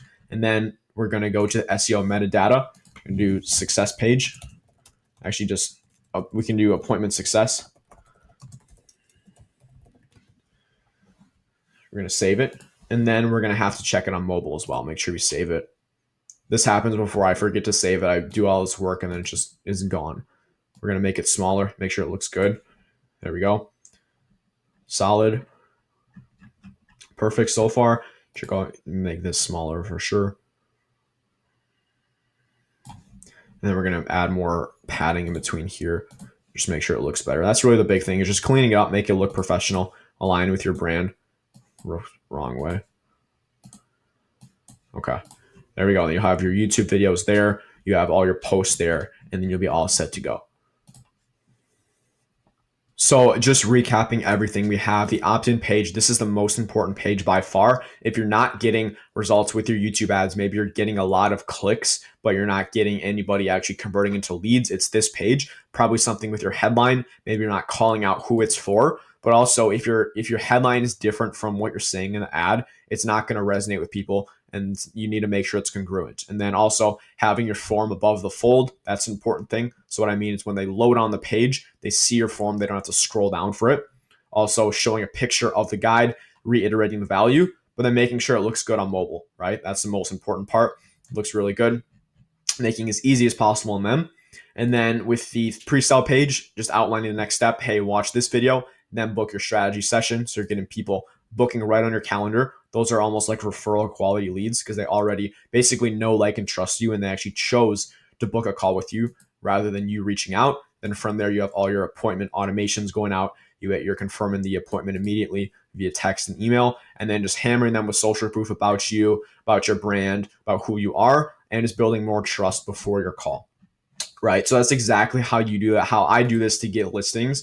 And this is the exact funnel that I use for a lot of clients. I have tweaked my landing pages. I didn't go into the exact detail, but if you do want to see exactly what I do or have me take a look at what you're currently doing, whether you're running YouTube ads, not running YouTube ads, maybe you're just interested in getting a couple extra listings each month with something like this and just having me come in and do it for you, feel free to check the link in the description below and just book a chat with me. We'll just kind of go over all this again. I can take a look at your stuff and you can just learn a bit more and see if it's potentially a good fit and how it's working for others across the country. So now your entire funnel is ready. I'm going to show you how to set up this entire campaign in the Google Ads Manager step by step, including conversion tracking as well. I'm going to walk through this entire funnel, basically setting up the ad from scratch and the best targeting videos, landing pages, and just funnel in general to get inbound seller leads and actually get listings from YouTube ads. And this is something I do for agents all across the country, helped multiple agents get multi-million-dollar listings within about a month of working together. So I'm just going to show you exactly what I do so you can just copy it. So I'm going to go through basically the targeting,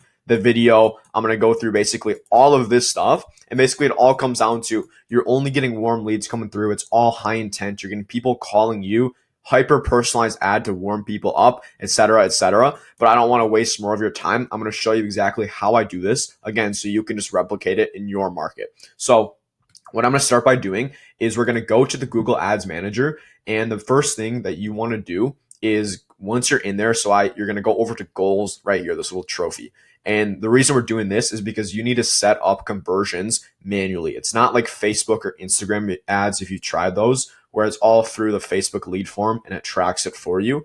You have to actually use your own landing pages on Google and YouTube ads, which is why you need to set all this up manually. But I'm going to walk you through it right now, so you don't need to guess or how to do it. So you're going to first go down to, once you're in here, you're going to scroll down, click create conversion action. And you're going to go website, and you're going to put in your domain name. So what you're going to do is click scan, and it should pop up if it's a valid domain. Then what you're going to do is basically we're creating a conversion action for a submit lead form and then also booked appointments, because those are the two things we're getting in our funnel. Right here, we're getting them to submit the lead form, and then right here, we're getting them to book an appointment. So we need a way to track both of those. So first one we'll do is submit lead form. Event type, you want to do page load. So after they load on this page, and this is the funnel that I use. And I have a bunch of videos I have a video on making this exact funnel right here. So for this video, I'm just going to use this one. So when someone submits a lead form, when they become a lead, I know that because they go to this booking page. So what we're going to do then is anybody who goes to this page, who loads on this page, I know they submitted their lead form, or the lead form, they're a lead. So we're going to add that there. And then the other one, we're going to add one more, and that's booked appointment right here. again, page load, and it's whenever they load this thank you page right here after they book the appointment. So it'll be booking success. We're going to add that right there, and then we're going to save and continue. Now, this is important. You're going to need to set up the Google tag, and this is basically a tracking code that goes on your website or on your landing page to track all of this stuff for you. So I have some in here. I'm going to delete these. Make sure we have the correct one. You're going to add it in the head tracking code and the body tracking code. And I'm using high level, by the way. This is the CRM I use, but any software that you use to create landing pages will have a option to add this, because it's crucial that you add this. Otherwise, you won't be able to track.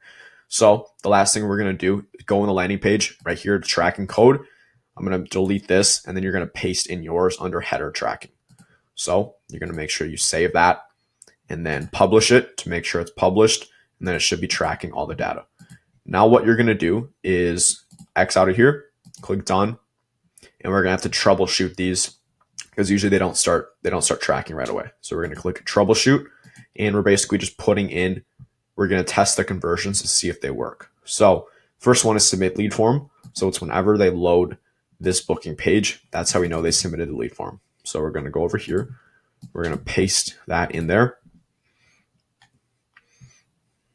And see, there we go. We got the check mark.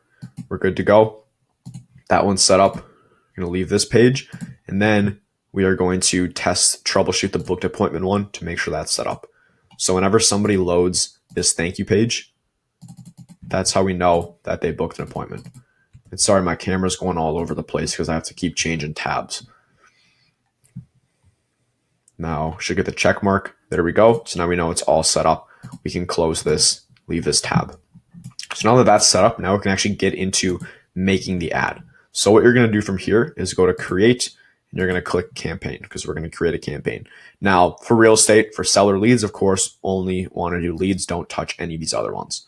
We're going to click, let's see. We want to make sure we have your goals in there that we just set up, the booked appointments and submit lead form. Click continue, and then only do video. And I've tried every single one of these. I haven't done shopping, actually. That's for e-commerce. But the only one that's actually worth your time if you're doing video ads is YouTube, is video for sure. So don't touch any of these other ones. Don't touch demand gen. You might be tricked into doing it. You might say, oh, it looks interesting. I'll probably get better results. I'll tell you, you won't, right? So just don't waste your money. Don't waste your time. Just do video. You're going to click continue. And now we're going to be at the campaign level. So the way I name this is basically the audience, which for this case, we'll do motivated homeowners. Motivated homeowners, you're going to do the date, and then also the location. So for this case, we'll just do Miami. So it's just however you want to organize it. Whatever's easiest for you. You don't have to do this, but I always like to get the date in there, the audience, and then also the location that we're targeting. So we know, especially if you're targeting multiple. You're only going to do conversions. Don't touch any of these. You're going to have submit lead forms as your default goal, because that's the main point, is getting leads. And then you're going to not touch this. This is later down the line, but you don't have to touch this at all. Then what you're going to do, at least $50 a day. We're going to do 50, and then just always start it for the next day. So it's the 30th today. We'll start it on May 1st. You're not going to have an end date unless you want, but I wouldn't recommend it. And then the other thing you're going to change is devices right here. And we're going to do this right here at the ad group level. So you don't need to touch this right here. You're just going to go to devices, set specific targeting for devices, and then unselect TV screens. And if you don't do this, you're going to be wasting a ton of your money, and you're not going to be getting any conversions. And you're going to wonder why. It's because you had TV screens selected. So just unselect that all the time. You're not going to touch any of these. And we're going to go to ad group 1. Now, if you're familiar with like Facebook ads, this is basically the ad set. That's what it's called. And this is basically where we have the targeting, and we do all that stuff on the back end of the ad. So what I like to do is just name it the audience. So motivated homeowners. And I have another video as well breaking down all the best targeting options for seller leads and to get listings, if you want to check that out after this video. But I'm going to use the best one from that video. So first of all, you're going to select your location. I'm going to do Miami. And you can do zip codes, you can do counties, cities, neighborhoods. It's not like Facebook and Instagram where you have to do just a huge radius and it's like, okay, I can't target specifically at all. You can get pretty targeted with where you want to target. So we're going to add that. You're going to add in your language. I always mess up on that. You're going to add in English. And then this is really the big thing that you need to change right here. Don't do this. Don't do this. You're going to click let me choose, and you're going to turn everything off except YouTube in stream. Now, this is another one of those like silent things that just destroy your ads. With a lot of realtors are like, oh, my ads are doing terrible. I go look in theirs, and it's because they're clicking all Google channels. You need to only do in stream. Otherwise, again, you're going to waste tens of thousands of dollars, and you're going to spend months wondering why your ads aren't getting any leads, aren't getting any deals. It's because you don't have these things on or off. So that's really important. Now we're going to go to audience. So you're going to add an audience. I already have a motivated homeowners one that I made before. So I'll just make it with you. So you're going to name it the motivated homeowners or whatever. And basically what you're going to do, what this is we're targeting people who own a home and are also motivated to sell. So that's like dream scenario. So that's what we're going to do. So the first one is homeowners, people who own a home. And this is an interest in detailed demographics. We're going to scroll down, and where's homeowners? It's right here. My computer's bugging out. You're going to select homeowners, and then you're going to scroll up to custom segment. You're going to do a new segment, and I'm just going to keywords, people with any of these interests or purchase intentions, and you're going to do sell my home. You're going to do stuff around selling their home. So we know they own a home and they're also motivated to sell. So you can just do a bunch of these ones.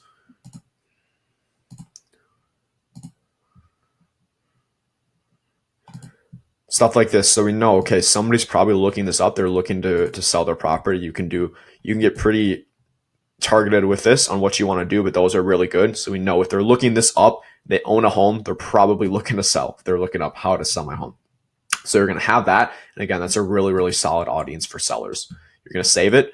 Always turn optimized targeting off. Now don't touch any of this. We're going to do this at the ad level. You're going to go to ad one.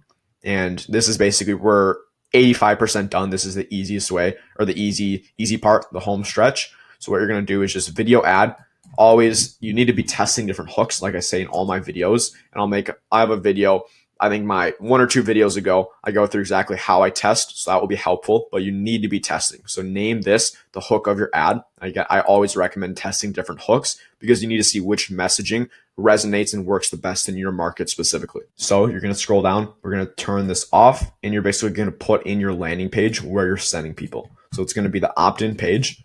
We're going to just copy and paste this over here, right in there. And then you're going to add in your video. So we have the URL right here. Grab that. You have that video in there. And then the other thing you need to do, click choose where your videos show. Again, they make it tricky to do this, but you only want to show it on in-stream. So that's what you do there. Now you're going to add a logo, and now they make you add this. It really doesn't matter at all. You just add this in.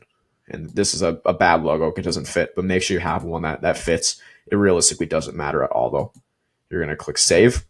You're going to always turn video enhancements off. Again, it just wants you to do all this stuff so it can take your money. Now, what you're going to do for the headline, I usually do like claim your free seller guide for offering a seller guide, for example. Long headline, I would do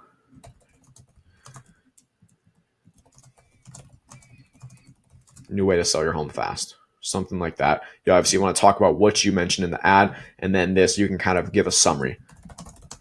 How the Talbots, because for this ad,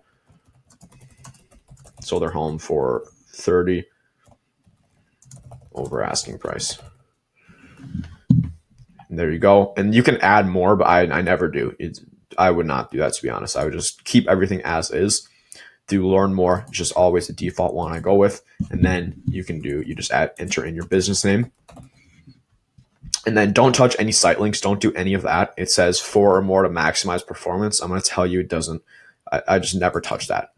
Now, the last thing, this is what a lot of people do. Even people that I'm mentoring that run ads, that run YouTube ads, Google ads for other real estate agents that I'm mentoring, they don't do this. And I'm like, what are you doing? Because you need to make sure you're tracking everything manually. But this is something that a lot of people don't do. even the people who are quote unquote experts of it. But what you need to do is make sure you're tracking all of your ads and all of your conversions with this, because what happens is Google doesn't track all of this correct. So you're going to have a couple different ads that you're testing, of course, because you need to be testing. And one of your ads is going to say, oh, it has 7 conversions, but let's say you only have like 3 leads coming in. So in that case, it's going to be misattributing the conversions to different ads. So you're going to think one ad is doing really well because you're not tracking it. You're just looking at the data that Google gives you. But if you went and actually looked which ads the leads actually came from, you would see, oh, this ad that I thought was doing well is actually doing bad. It's not doing good at all. The click-through rate's terrible. It's not getting any appointments, any leads. And you would maybe be tricked into running that ad because you thought it was doing well because you were looking at the wrong data. So you need to make sure that you're tracking this and you're able to see which ad is actually doing well. So you're going to get your UTM tracking. And I can send you this if you want to just comment, but this is super important. I have a whole sheet with this as well, but you're basically going to replace the ad name with the name of the ad. So this one's hook 1, and the plus, by the way, that's a space sign on this. And then you're going to replace the campaign name. So this one is motivated homeowners. And what this is doing is when a lead comes in, we're going to see, okay, they're from the motivated homeowners audience and hook 1. So we know the ad and the audience that it came from. And then for this, I usually just do the city, so Miami, and then ebook, that we're targeting. And then ebook because we are offering an ebook, and that's all you do. And let's see, right here, it says ad strength poor. That's what I go for now. A bunch of realtors I speak with, they're like, oh, I have amazing ad strength, super strong ad strength. What I'll say is I try to get poor. If the ad strength's not poor, I'm like, okay, I probably did something wrong. It's because the stronger you get, it's because Google, it's stronger for them because they're going to get more money out of you. So just don't do that, and make sure that you're not just falling into the vanity metrics and trying to get a strong ad strength, because it really means nothing. Usually what I found, the worse the ad strength, the better it does. It's kind of counterintuitive. But last part, this doesn't matter. You can change this if you want. What you want to do is just duplicate the ad, because now we're going to be testing different hooks. So you're going to duplicate it. You can see hook 1, number 2. And now you're just going to do your second hook in there. All you're going to change is the ad name, the actual video itself, and then remember to change the UTM tracking. So all the stuff from this ad is going to be attributed to hook 2. That's all you're going to do. Once you're done with that, once you have 3 or 5 hooks in there, depending on your budget, you're basically going to go right here and then publish campaign. And that's really all you do. That's the entire setup right there. Again, that's setting up all the stuff. I have more videos going in depth on setting up the landing pages, the pre-sale video, the calendar, all that. But it is super important that you have the back-end part set up, because I would say that's about 65% of it. The funnel is super important, of course, and then your conversion process. Once your campaign's live, you're not done. You need to know how to test and optimize. This is how you take your ads from good to great. But what you want to do is test different hooks, because you need to see, or something I get so much is, hey, Noah, how do you haven't ran an ad in my market before. How do you know this is going to work? Well, you don't know which ad is going to work. That's why we need to split test. So that's the most important part, that you're split testing to see which messaging resonates the most in your market specifically. So what you do is test. I recommend different hooks to start, but you also want to make sure you have an actual good offer. So if you're an agent and you're not sure what lead magnet to use, maybe you're doing something about the NAR settlement, you're trying an ebook, I would start by testing a different offer. Now, I already have the offers that I know work, so I don't need to split test offers or lead magnets anymore. But if you are doing that, you're maybe not getting leads, then I would potentially try switching or split testing your offer. But I always like to split test either hooks or the offer of the ad itself. And it's pretty simple. Basically what you do is and this is something I see a lot. Agents they run the ads for 3 days and they see, oh, it hasn't got any leads, or the cost per lead is super, super high. And then they just turn it off and go back to the drawing board and just create a whole new campaign, that when they didn't use any of the data from the last campaign to actually learn from it. That's a big thing. Even though, yeah, every single dollar of your budget's not going to be, going towards getting a lead to start, it's going towards testing. So every dollar it's okay if like you spend $200 on an ad, doesn't get anything, because then the other $200 you spent was going to a different ad. And now you know this one works, this one doesn't. So you never have to spend that $200 on that ad again. It's all going to go into the winning ad. It's basically going to multiply, right? So when you find that winning ad, it just all snowballs. But what you should do, and for most agents, I would say don't even touch your ads. Don't touch them. You don't even look at them for the first 10 to 14 days. Now, I'm in there a little more meticulously when I do it, just because I do have things I look for, just kind of small things. But really, what I would say, if you're going to run these ads by yourself and you're split testing, don't touch the ads for at least 10 days. So I would say don't even look at them, because you're going to be tempted to just shut it off. And just kind of turn it off. When in some cases, like I go through in some videos, I show you metrics from the ads, I show you stats where week one is absolutely terrible, and then the second week, all of a sudden, we get a new listing or a listing appointment, a couple of them, right? That's not always the case. Sometimes you get them in the first week for sure, but it's really like if you shut it off after a week, you would have never got the listing, right? And then that would be a waste of your money, because you're not learning from the data. You're not giving it time to actually optimize. That's the thing with these algorithms. They learn from data, and the more data you can give it, the better it's going to do, which is why I never have agents anymore spending 20, 30 bucks a day on ads, just because you're not going to get enough data, right? And the way you scale, the way you actually get listings consistently is by giving the algorithm enough budget to actually show your ad in front of as many people as possible. And from there, it's going to optimize and find the right people. And that's where, like I said, it just kind of snowballs, and you can just keep that ad running forever. It will fatigue eventually. But then that's when it just starts printing for you, printing listing appointments, printing listings. You get the idea. And then it's just fun from there, because that's when you really see the power of YouTube ads. Now, that's kind of that's the simplest explanation I can give about split testing. Basically, let it run for 10 to 14 days, see which one's getting you the best results, meaning I would say lowest cost per lead, which is how much you're paying for a lead on average. I'm going to show you how to calculate what your average cost per lead should be.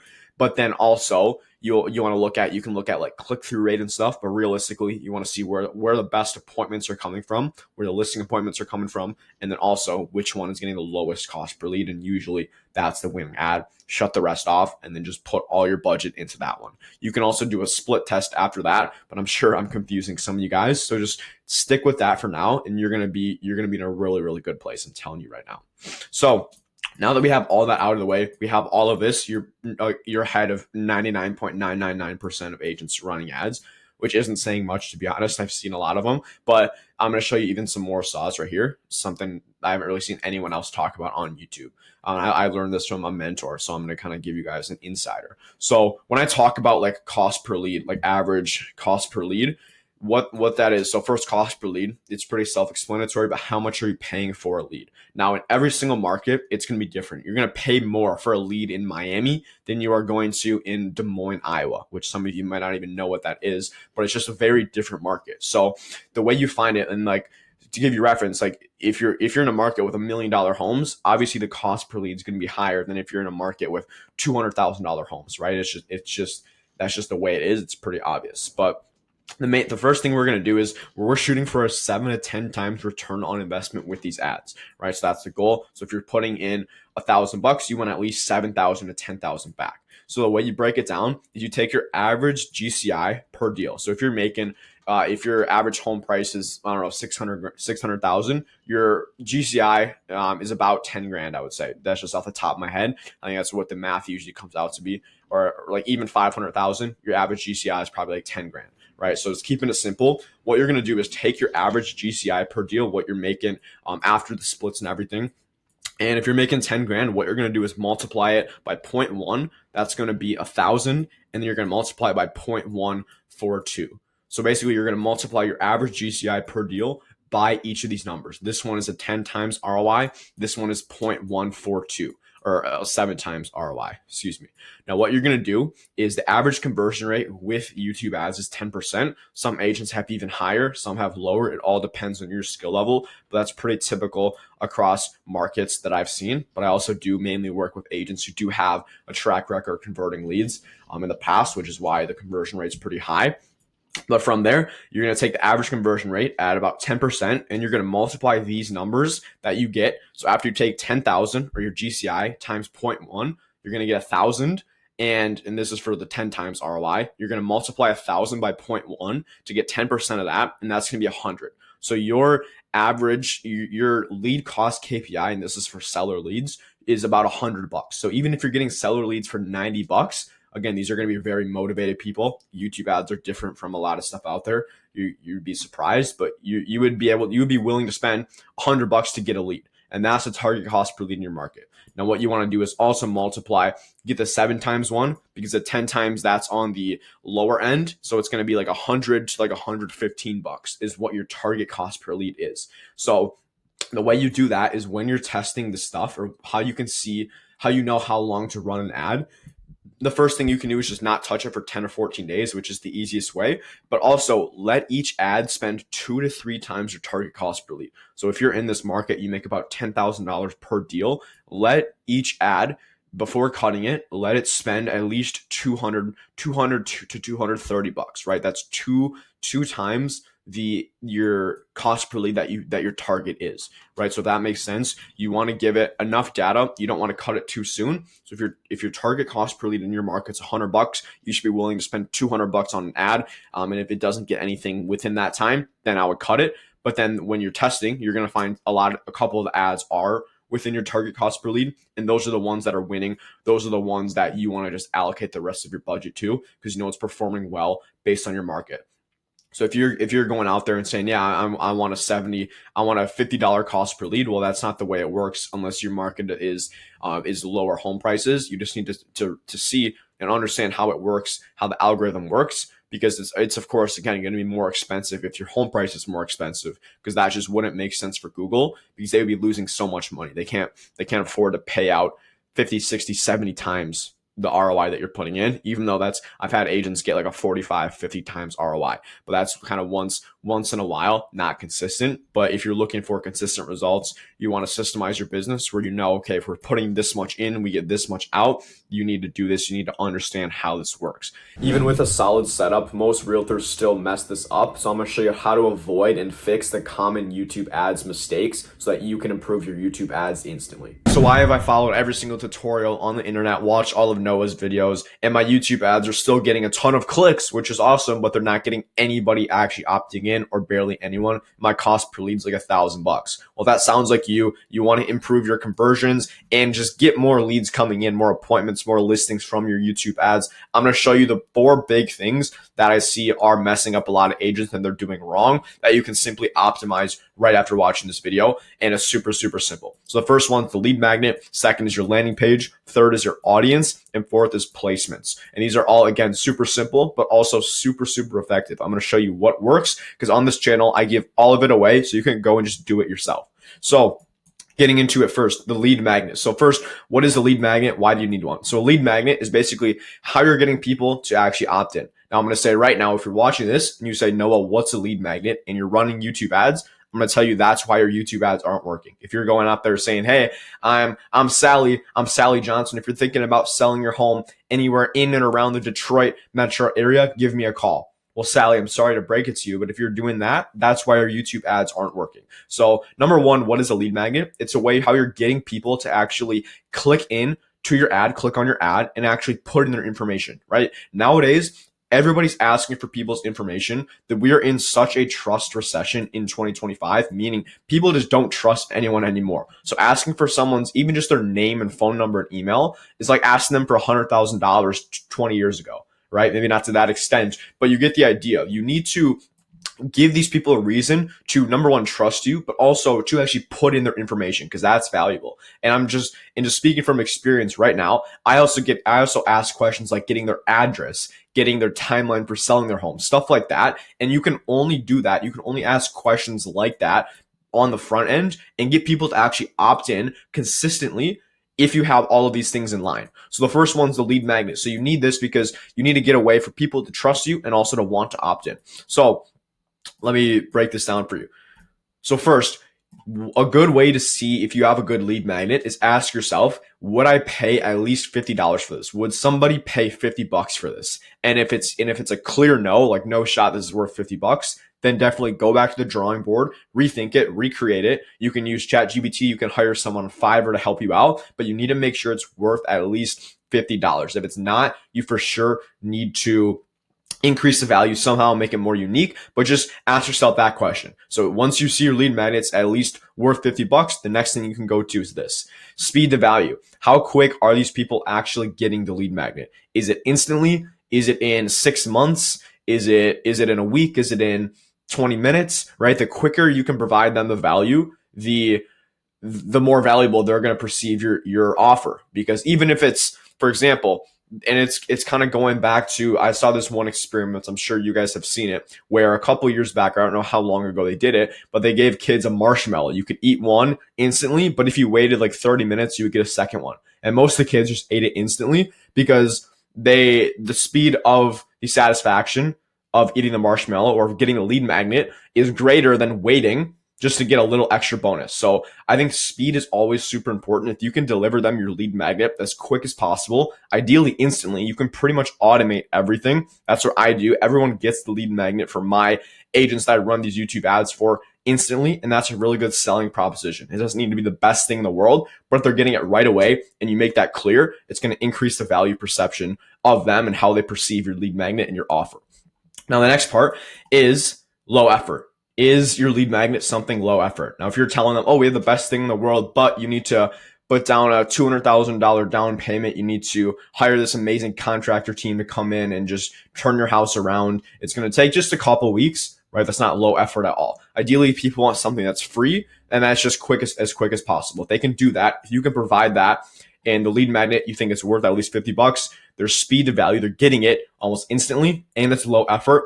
That's the formula for a good lead magnet right there. The last one is specific. Make sure you're not going too broad with this. So if you're targeting, or I guess there's a lot of little micro niches in real estate. There's downsizers, there's first-time home buyers, stuff like that. So if you know who you're targeting, and I go over this in a lot of videos, developing your ICP or ideal customer profile. So if you know who you're targeting, you can make a lead magnet that's specific to them and offer something that's valuable to them specifically.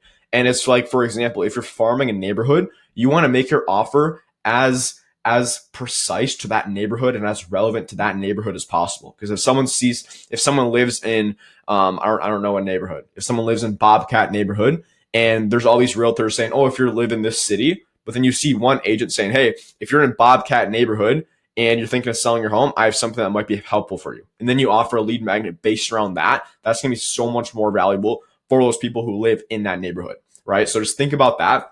If you can do those 4 things, you're going to do really well with this. And if you're missing any of those, make sure you go back and edit them and change them accordingly so you hit all 4 of these things.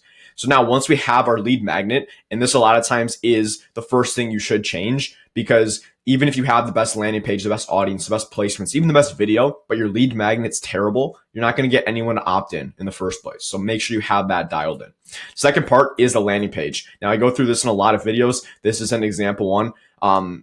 That will work decent for you. You can get a lot better than this, but this is a pretty solid one right here that I saw an agent running on YouTube. So the key points for your landing page are, number 1, make sure it's mobile optimized. So the way you can do it is if you right click on your mouse. It doesn't let me do it here, but if you go on a website, you right click, you can click inspect. You can also see it on mobile, like as a mobile view from your computer, but you can also just look up the URL and open it on your phone. But that's the big thing, is that it looks clean on mobile, because when you're making these landing pages, you're doing it on your computer. And a lot of people forget that most people are going to be looking at it from their phone. So you need to make sure that, number 1, it's mobile optimized. Second, you need to have a congruent message. So the way to do this is by, if the main offer, if your kind of selling proposition in your YouTube ad is learn how to sell your Minneapolis home above market price in under 14 days, that would be a good headline. The main thing is you need to keep it congruent with the ad. That's something a lot of people miss out on, is you can have a great message, but if the headline of your landing page is something that's not super specific to the ad, they're going to be like, oh, I don't even know if it doesn't make sense. It's not what I clicked on. And even if it is what they clicked on, it's the same offer. If you're not conveying that and it's congruent from the ad to the landing page with all the messaging throughout, it's not going to do well, right? So one thing I would say, just to probably the easiest way you can do this, if you're struggling with it, is put your ad script into ChatGPT and say, give me 5 to 10 different headline options for my landing page, to try to keep the message as congruent as possible from my script. And that's the best way to do that, I would say, unless you have you just know what works, which in my case, I do because I've tested, but I would say that's a pretty solid way to just do it on your own. Now, the next one is you need to make sure it's concise. So you can see right here, there's not a ton going on, but the big thing, I see a lot of agents have these landing pages, but they have a bunch of places you can click around on. You can just keep scrolling for days, and it's just too much. Like even this, that's pretty much all you need. I recommend having a little bit down here, but other than that, this is pretty solid right here. You don't want to get too much stuff because then they get overwhelmed, right? It's just paralysis by analysis. Because yeah, there's too much. They don't know what to click on. There's this, that, and you just need to keep it as specific as possible and as focused on getting them to put in their information or answer the questions, however you're structuring your funnel. Now, the last one is you should have a visual of your lead magnet. So right here, they're doing a guide in this example. So you should have a visual of the guide so they can see the actual value that they're getting. It builds so much more trust, and psychologically, when people see what they're getting, they're a lot more willing to trust it. Because if you say, oh, you're going to get this book, and you don't see the book anywhere throughout the ad, throughout the landing page, it's like, well, is this book even real? Is it just a fairy tale? Right? So you need to make sure, just for your own sake, it's going to really boost your conversions by just showing them what they're actually getting. And even you can just go in Canva or pay someone $5 or $10 to make something for you, right? So I would just do that and have a visual so they know what they're getting. So now that you have, and I would say these two are two of the biggest levers you can pull. You can just optimize these pretty quick. The lead magnet's tougher because you have to change your ad. But if you have both of these, that's already going to boost your conversions like crazy. And if you have a good lead magnet, a good ad, but you're still not getting leads coming in, a lot of times it's a landing page, which most of the time it is. Otherwise, it's your audience, but you're just targeting the wrong person. So I'm going to show you now how to do that. And this is an example one. I have some videos going over this on my channel, which you can check out after this, but I'm going to give you some tips right here. So the first part with the audience is, number one, I would go always intent or interest based. Those are basically the only ones that I would ever do, right? Because you can do like life event based and stuff like that, but I would always just stick with intent and interest based. It's nothing crazy. Again, I literally show you the exact audiences, so I'm not going to go too in depth on this video. And then also proven. You want to make sure you have a proven audience. And if not, you need to make sure you're testing. But again, just go check out my video. I know I'm just plugging it, but I literally give you the audiences. So make sure it's something that you know works so that you're not having to split test a bunch of different audiences.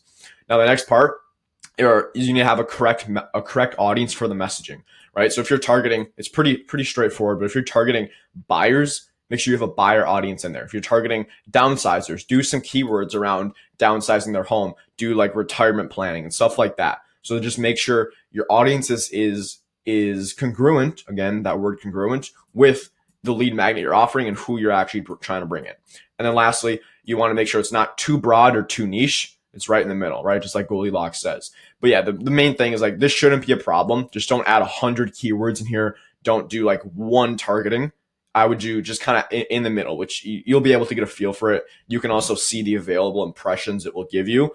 But again, I recommend go checking out my video on it after this. Now that we have the audience, those are the big things you can do. Now, this last one, this is probably the easiest thing you could possibly do. You literally just go in the back of your Google Ads Manager, and I'm going to show you right now in this tab. And you want to make sure that it's only showing as a YouTube in-stream ad. And this is the easiest way. If your ads are working or aren't working, I would go and double check this 100% of the time. So when you're in the ad set level, under channels, click let me choose. It defaults to this one, but you're going to uncheck everything except YouTube in-stream, because those are the only placement we want to show our ad to. And that's really all you do.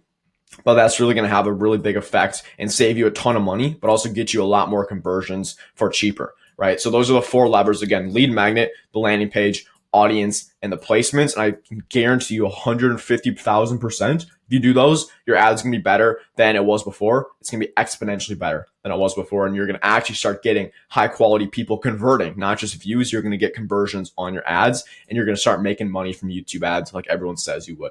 But it's not as easy. It's not as easy as that. There's a lot of little things in there.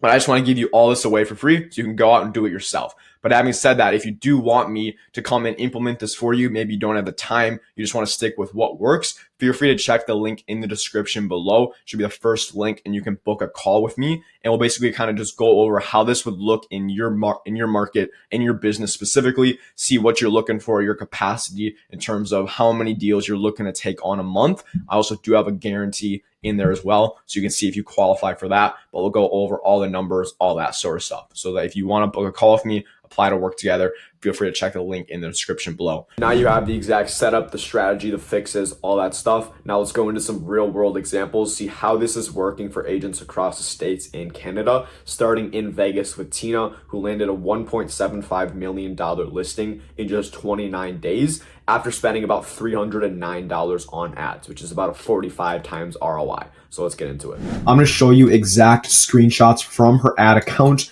I'm going to show you the exact testing strategy that I used, the ads, the funnel, the landing page, all that fun stuff. I'm going to show you how we turned this lead into an appointment and into a listing within 8 days of actually getting in contact with her. I'm also going to show you the exact funnel that I use for all my clients who use this system, just so I can repeat it and do it in every single market like I did for Tina. So with that being said, let's get into it. And actually, before I do that, I'm going to show you a voice recording of a call with Tina where she basically called me and let me know about the listing. Hello, Tina. Hey, Noah, guess what? To list the house. Are you serious? Everything. Yes, I am serious. Oh my gosh. How much is she looking to sell it for? Did you give her valuation? 1.75. 1.75? I asked her when she wants to sell it, and she said today. Cool. So there you go. Yeah, you could tell I was pretty excited because I love when the clients that I'm working with get these huge wins because it just makes what I do so worth it. This is literally changing her business. And this is an opportunity that most agents don't even get in their career. So it's just pretty cool we were able to get it within just 29 days.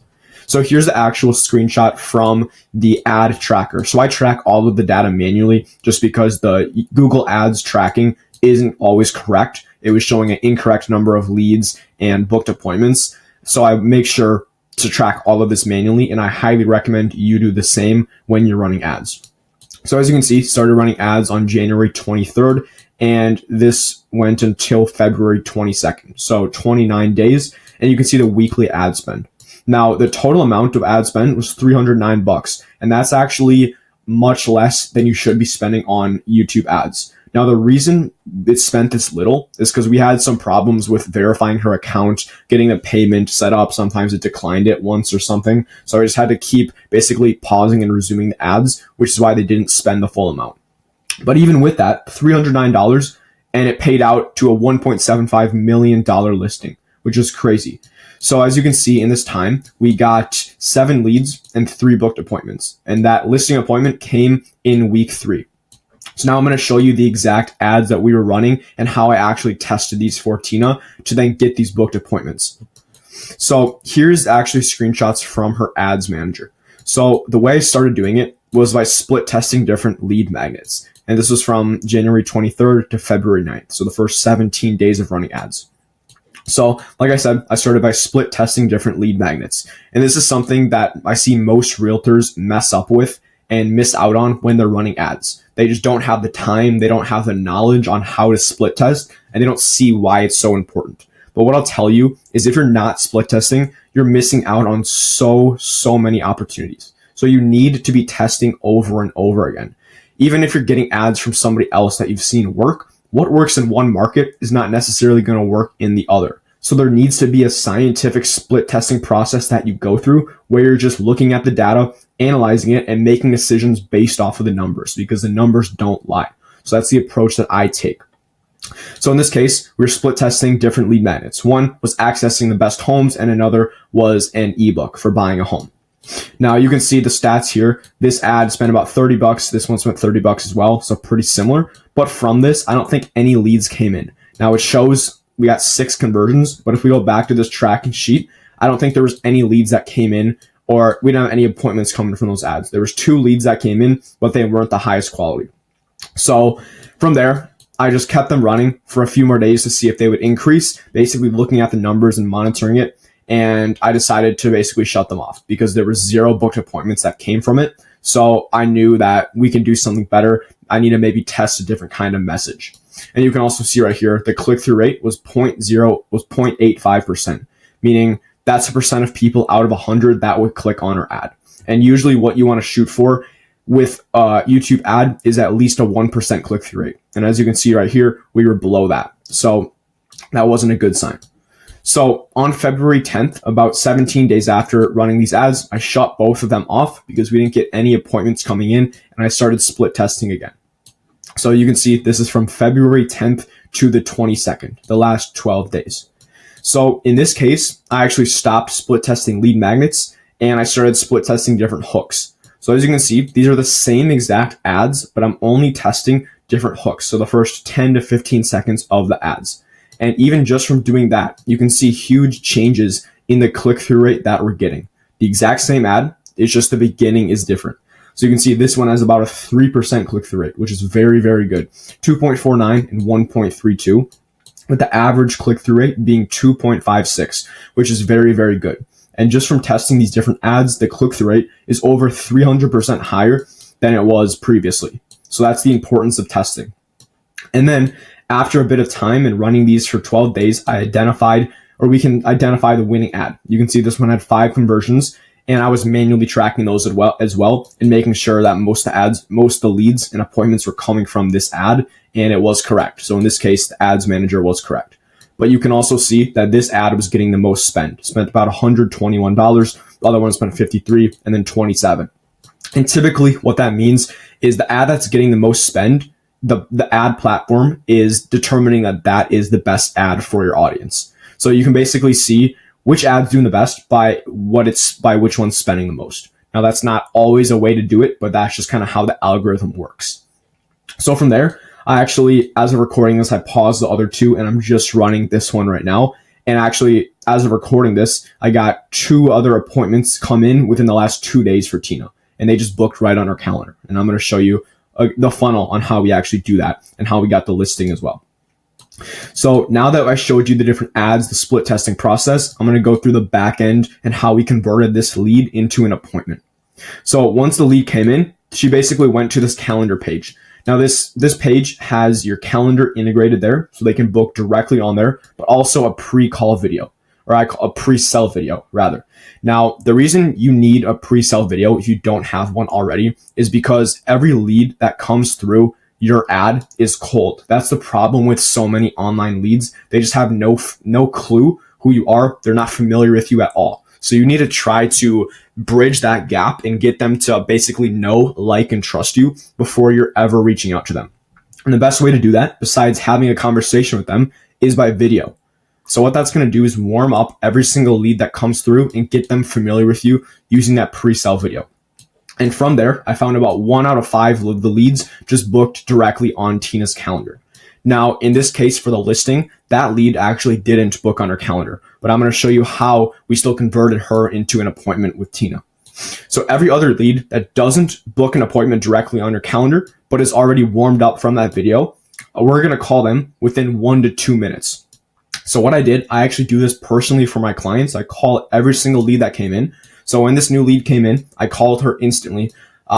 She came in at, I think, 9:54. I sent Tina the text message at 9:58 with the appointment. So she's looking to sell her 5-bedroom, 4-bath, 3,000 square foot home. She just wanted to see a valuation, and she basically booked an appointment the same day at about 11 a.m. that day. And basically, based off the area she told me, she didn't give me the exact address of the home, maybe because I just called her out of the blue, but she told me the area, and it's Summerlin, Nevada. As you can see, the average home price is pretty crazy there. Some huge home prices right there. So it was obviously a good home in a really nice area. And that's what Tina said as well. Summerlin's the best area in town. So basically, Tina gets on the appointment with Eve. And a couple days later after that appointment, Eve calls Tina saying that she wants Tina to list her home now. And she said she's looking to list it as soon as possible. And she valued it at $1.75 million, which is pretty crazy. And as Tina called me, she was already completing the paperwork the same day, which is pretty crazy just how fast that opportunity came and then just came into fruition. And from that, about a $1.75 million listing times 2.5% commission, it's about $45,000 in commission. And she spent $309 on ads and she made $45,000. Now, the listing hasn't sold yet, but that's going to be when it sells, of course. Next is how Amy from Rapid City, South Dakota, got an 8 times ROI after just 45 days running YouTube ads. First, of course, I have the screenshots from the ads manager, but also the manual tracking. So like I say in all my videos, you need to be tracking all your data manually. You can see right here, it was from January 27th to March 15th. Spent about $1,000. Says only 10 conversions right here. But as you can see right here, we have way more than 10 conversions. What is that? It's 4, 5, 6, 7 appointments during this time. About, I don't even know how many leads that is, but it's a really good number. 40,000 impressions, 484 clicks. So pretty good. And as you can see, these are the week by week stats.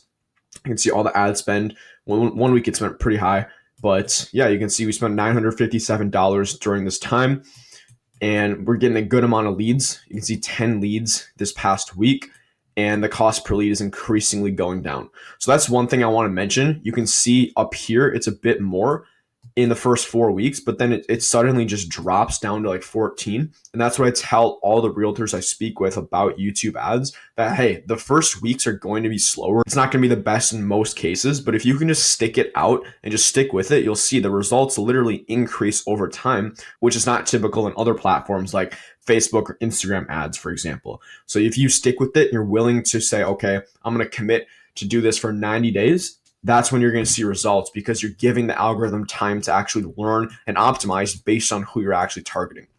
And you can also see first week, 0 appointments, and then they just started going up over time, and we just constantly started accumulating these appointments. And I'm going to show you exactly how we did that. And something as well, on day 12, this is when Amy got that appointment that turned into the client. So it was literally a second week that she got that. I believe it was day 12, which is pretty crazy. But that's another thing. You can get results extremely quick with YouTube ads. It's just a matter of making sure you have the right process and the right systems in place to be able to set yourself up for success, to even have the chance to reach those people.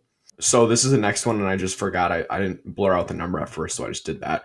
But this is the actual text. So it was with Riley. So this was the second week. So this second week of running ads together, again, it was day 12, I believe.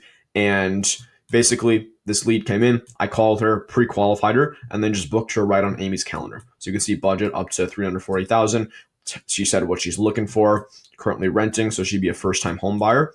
And she also wanted to set up her home search, also booked a call at 4 p.m. this afternoon.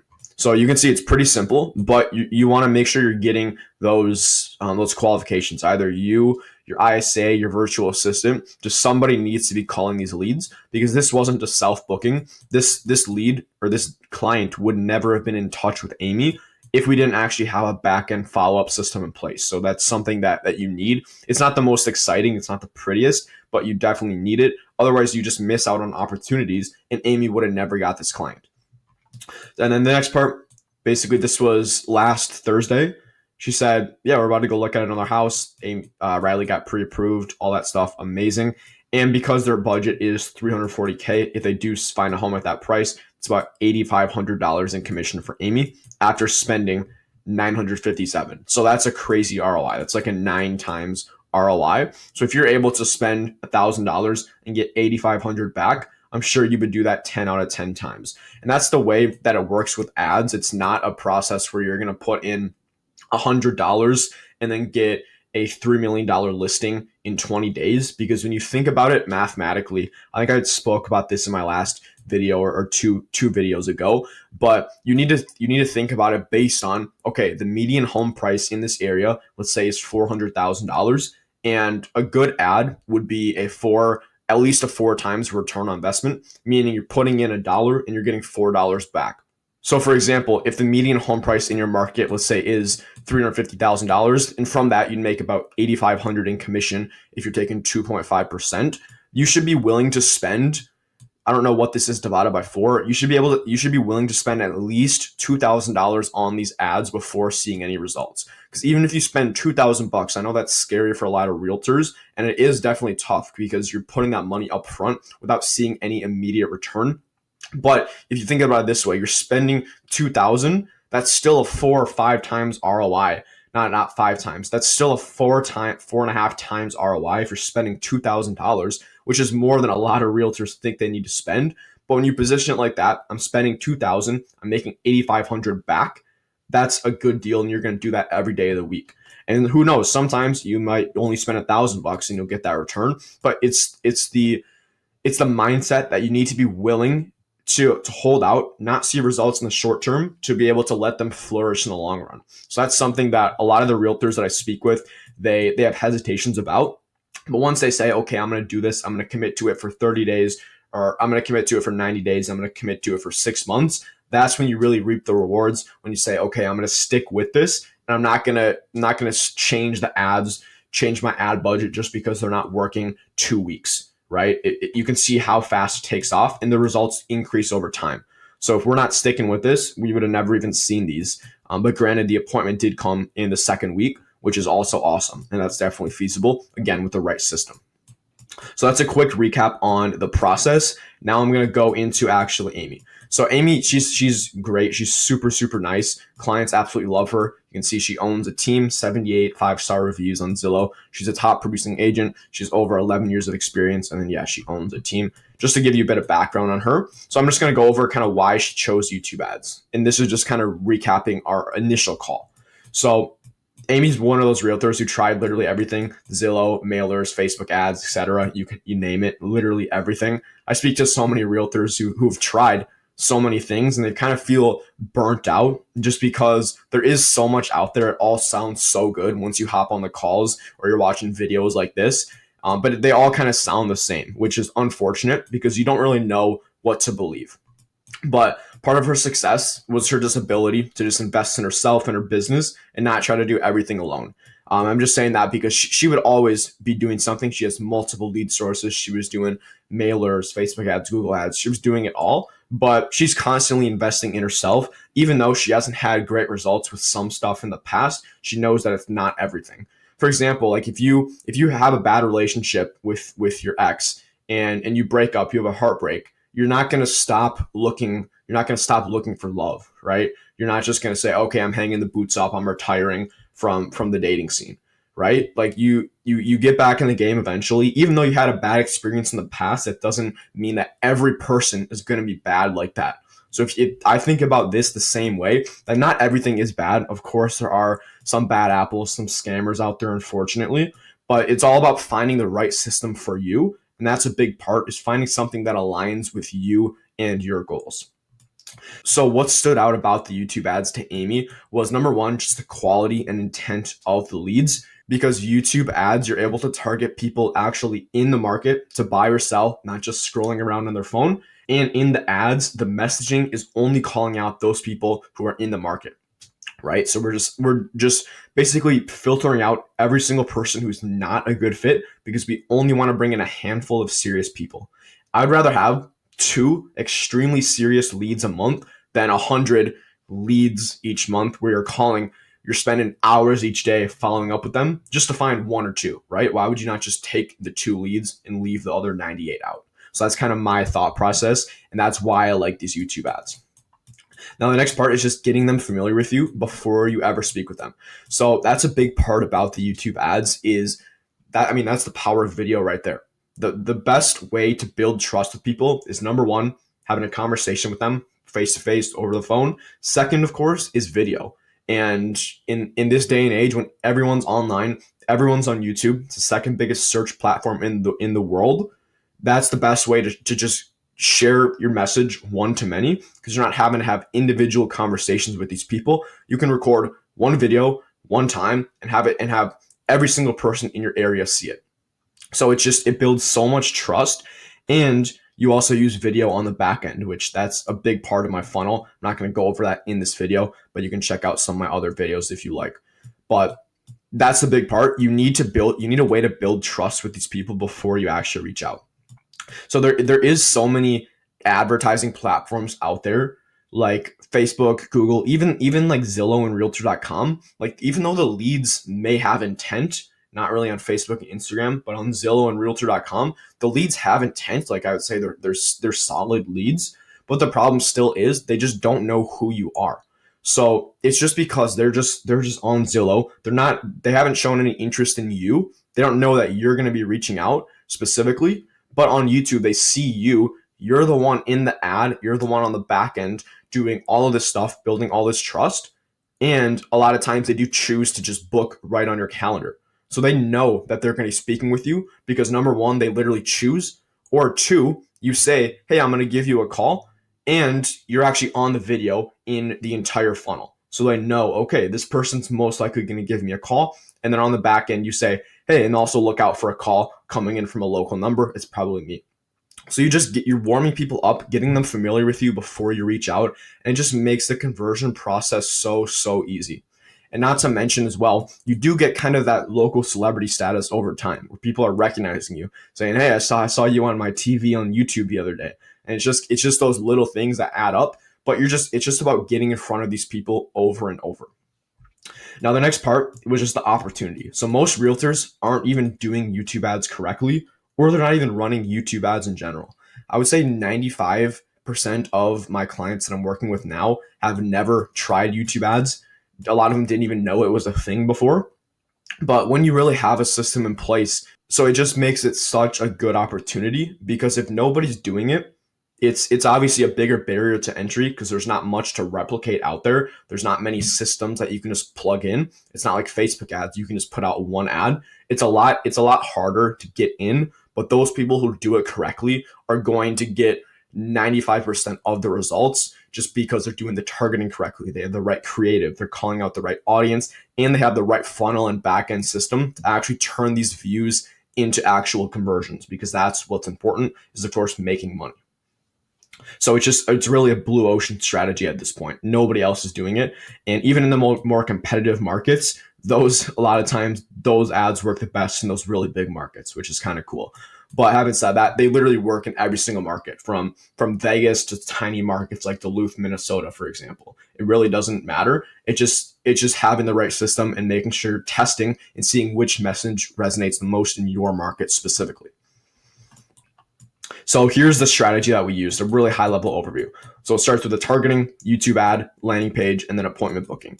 So the first targeting, we were targeting home buyers in this example, and our audience was a custom segment. So we were targeting homes for sale in the city, state, and then state real estate for sale. And those are the keywords that you want to use. You want to make sure you're getting targeted and make sure you're saying for sale. You don't want renters to come in.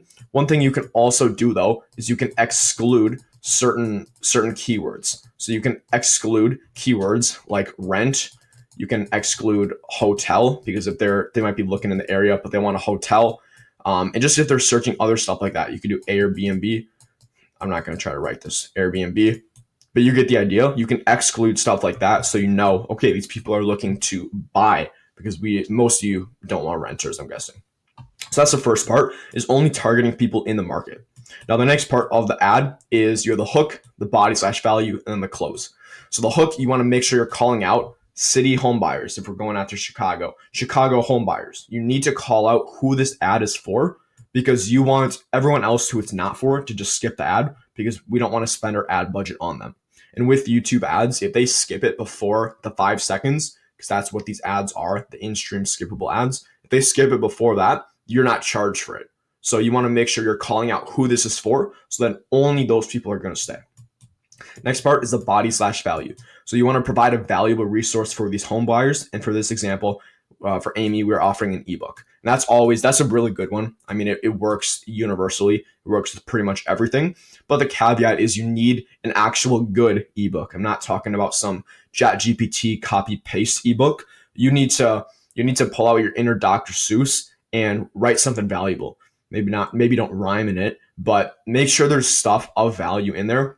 As I spoke about in my last video, a lot of my clients, the ebook is so good. I put so much time into it for all my clients. We get people saying, wow, this ebook's amazing. And they end up calling us back because of how good the ebook was. And that's without us not being pushy. They're literally seeing the value. They're saying, okay, this is really valuable. I want to know more about this, or I want to know how this person can do this for me. So you need to make sure you're providing value. Last part is the close or call to action. So you just need to outline the next steps, click the button, download the guide. And that's a problem a lot of realtors have, is they either don't have a call to action, or they're like, call me if you're ever thinking about buying or selling, right? That's not a next step. That's maybe like who realistically is going to do that. You want to also make sure the call to action is simple and clear, and it's not going to take too much effort from them. So literally click the button, go through the next page, download our guide, something like that, something simple. Now, the next part is the landing page. So there's really three key things, and I have a separate video literally building one of these pages out. I think it's one of my first videos. You can go check that out after. But you want to make sure, one, it's optimized for mobile. That's huge. A lot of times people aren't getting conversions. They're like, oh, I'm getting thousands of clicks, but I'm getting no leads? It's because you look at your landing page on mobile, which is where a lot of people are coming from, and it just is so jumbled. Next part is you need to make sure it's unique and stands out. And this is especially if you're in a more saturated market or more competitive market. And then third, you need to reinforce the value of the ebook. So even though you already sold your lead magnet, whatever it may be, it could be an ebook, maybe not, but you want to make sure you're reinforcing that they're making the right decision. And this is something that's worth them opting in, because they're still giving you something in the form of their name, email, and number. So you need to make sure that what you're giving them outweighs what they're giving you. Right? It's literally like a trade and exchange. You need to make sure you're providing them something 10 times more valuable than their information is. And that's when you get really good conversions. And the last part is just the appointment booking.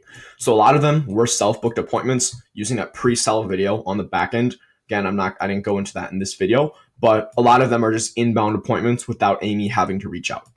And then the last part is just each lead was called within 5 minutes of them coming in, qualified, and then booked on her calendar. And that's really what you need. Again, it's not the pretty part, but you need something like this. Otherwise, you are just leaving so many opportunities on the table. And the best form is obviously calling them, getting on the phone. Text messages don't really work.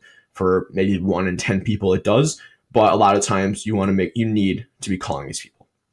So that's the exact process right there. Again, the targeting, YouTube ad, landing page, and then the appointment booking. Now, this is inside Amy's pipeline. 44 opportunities during this time. So in about, I don't know how many days it's been. I think it's been 44, 47-ish days. I've had about 44 leads come in, which is awesome. 5 appointments booked. I know there was more in the other columns for appointments showed. I think there was like seven or 8 in total, but you can see the pipeline right there. So now here's some of the appointments that I booked, just screenshots. So this was a nice relocation lead from a few days ago. Riley decided to go get pre-approved, so they're going to start looking at homes. That was a couple weeks ago, so they've already looked at multiple homes. This one, you can see how in-depth the conversations are. This guy was telling me his whole life story. This was a solid lead. He's looking to buy and sell. And then another first-time buyer. This was pretty soon after we launched the ads as well. But just, you can see the extent to which, how much we're qualifying these people, how much intent they have because of all their information we're getting. So those are screenshots from Amy's, but again, she spent $957 on ads and will make about $8,500 in commission from this. And then just to go over a couple other results as well, if you want to see my other videos, Tina got a $3 million cash buyer lead looking to buy in June. And this was a mistake. It's actually $3 million. Tracy showing homes in the first 45 days. John got a buyer and seller in month 1. $1.75 million listing in 29 days for Tina. And you can see just a bunch of other appointments and just a bunch of other stats as well and screenshots from the ads.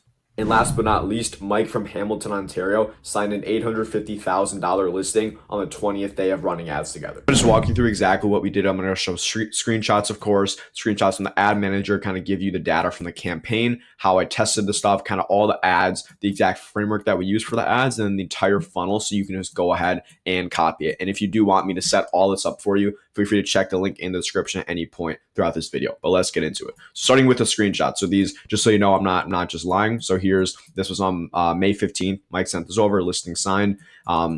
This one here, this was, I think, the first week and a half or so. I checked in with him, how the lead's been so far. unreal. Got every single one on the phone. One booked for tomorrow, another book Monday, both in person so far. Definitely the highest quality of anything I've seen. That's kind of, again, quality over quantity. I'll say that all the time, but just so you know, I actually practice what I preach. And then this was just an email from the homeowner, or a text, it looks like, about kind of getting the home sold and kind of their plans for just the future. But anyways, now out of that stuff, now I'm going to show you the actual campaign itself. So this was the campaign. You can see the date. This is April 25th to May 15th.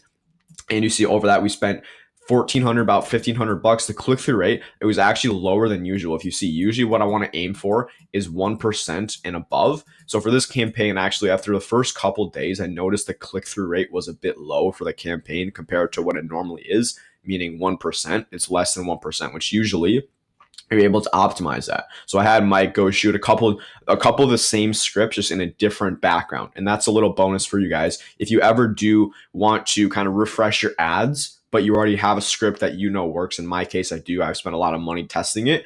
I just told Mike to, hey, go shoot it in a different spot in your office instead of the original spot. And that way we're kind of refreshing the creatives, and we're able to just kind of switch it up so they won't fatigue as much. But I ended up never even having to switch it out, because I said, okay, I'm going to wait. I'm going to give it at least a week before touching it. Even though the click-through rate is pretty low to start, I still want to give it time, right? And good thing I did, because after the first week, I think we had 1 or 2 listing appointments come in, even with the low click-through rate. But that's the thing. Like it does. The only thing that matters is your cost per lead. Our cost per lead was still really, really solid. I think it's been about $80 throughout for these seller leads, also getting their address, obviously their name, number, all that stuff.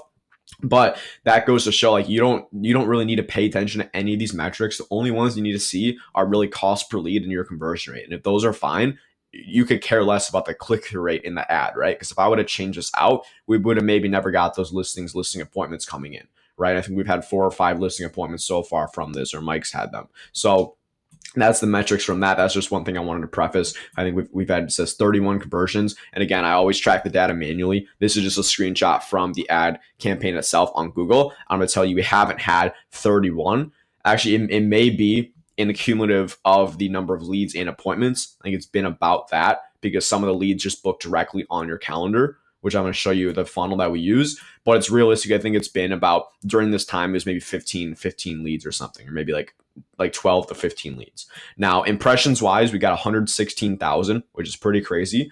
This is just a side product. This isn't really a big deal, because again, all that matters is you're getting conversions, right? You could get as many views in the world, right? But then if no one goes through and actually converts, it doesn't mean anything. 757 clicks. This is the campaign right here. So here's the actual screenshot from the ads manager, again, from April 25th to May 15th. So it's the same exact date. And this is basically the structure we use. So we tested 5 different hooks. The ad is the exact same. The only difference was the hook in the ad. So the first 15 to 20 seconds of that. And you can see right here, these were the ones that I left on. You can see they're green right here. These other 3 are paused. So basically what that means is, after looking at all this data, seeing the cost per lead on all the ads, I basically found that hook 4 and hook 2 were the winners. So I turned the rest off, and I didn't do it all at once, but it was just throughout the process. I saw, okay, hook 5, for example, has spent $200, hasn't gotten a single lead. Well, I'm going to cut that one. And it's just a process of learning and letting your ads adjust to the algorithm, right? Because what I see a lot of agents do is they run like one ad, they find it doesn't do well, they spend like $500 on it, but then they end up shutting off because it's not working, but they weren't testing anything else. So even though, yeah, you're spending $200 on an ad that doesn't work, then you can eliminate that. Okay, this hook doesn't work. Now I'm going to go allocate it to this other one that is working, or these other 2 in this case that were working. But I shut these off. I believe I shut hook 3 and hook 1 off about 14 days after we launched. And I recommend not touching your ads for at least the first 10 days, unless you're spending a really, really high amount. But these, I think I shut these off. Even though the numbers were a bit low for the first week on these ones especially, I still knew you need to give it enough data, because sometimes the algorithm takes a bit to optimize, especially with YouTube ads. Whereas like Facebook ads, for example, you're gonna get leads coming in the first day. Right. And I think for Mike, the first one came in like the second day, which is still pretty good. But I let these run for 10 days. Nothing really happened. I shut both these off. This one, the click-through rate was a bit higher than these. It was 0.64. Again, it's still not great, but I just kept letting it run because the metrics were looking decent. Let it run, I think 3 or 4 days after that, ended up shutting it off because these ones were getting all of the best appointments, all the best leads. And these are the ones that we're going to double down on now. We're just putting all the budget into these ones now. And one little thing I want to cover as well, you need to be when you're tracking all of this, you need to know which leads you've gotten are the best, which ones were the listing appointments. So what I did with Mike, every single week, I have him send me an email with kind of a breakdown of all the best leads that we've gotten so far. And that way I'm able to see which ad these best leads came from. And in this case, I think 9 out of 10 of the best leads and appointments came from hook 4 and hook 2. So it was pretty clear that these were the two winners. And even, for example, if the metrics were a bit higher, like the data wasn't great, like even a 0.65 click-through rate, like that's not great, really. Like 0.76 is better, but still, like you usually want to get above 1%. But I noticed we're getting all the listing appointments from these two. So of course those ones are the winners. And I think the average cost per lead for these two was about $55 at the time, about from April 25th to May 15th. The average cost per lead was $55, which is really crazy for these seller leads just based on the quality of them. But that's really what you need to do. You need to be testing all of this and to be able to read the data, but also not make emotional decisions. You can't run an ad for 4 days. It doesn't get a single lead and then you just cut it off, right? You need to give it at least 10 days before even touching it. That's why a lot of times I just recommend not even going and looking in the ads manager for the first 10 days. Now on my end, I want to go in there and make sure everything's optimized, but you're really never making tweaks before that. Really the work happens after that 10 days. That's when you really have to start making key decisions. And this is what we did. You find the ads that are doing the best, meaning lowest cost per lead, most conversions, highest quality leads. In this case, it was these two. And that's usually what's going to happen is there's going to be 1 or 2 that are going to stand out. And from there, you're just going to allocate the rest of your budget into those and they're just going to start crushing, right? Now, for the audience level, you can see the ad group, it's homeowner plus PS. That's homeowners plus purchasing soon. So that's the audience I use. I'm not going to go into setting that up, but you basically do homeowners and they're also looking to purchase a home soon, right? So that's the audience. And we've gotten really, really high intent leads with this one. This is what Mike was saying about these leads. This is with this exact audience. And this is a pretty solid one. I have another video breaking all this down, but that's exactly what we use for this one. And you can see the metrics on the ads really don't matter a ton. And these conversions, like you see, this one says 7 conversions. I think one of these ads didn't get a single lead. So, and you see it still says all of them 4, 5, this one says 6, 7, 9. Like that's just completely wrong. I'm going to tell you right now. And I know that because I tested and I remember one or two of these hooks didn't get a single lead. So if you were just looking at this, you would think, okay, all of these ads are actually doing decent and you would have kept them running. And that's something I just realized right now because I don't even look at this, but it looks like these ads, it looks like they're pretty similar, right?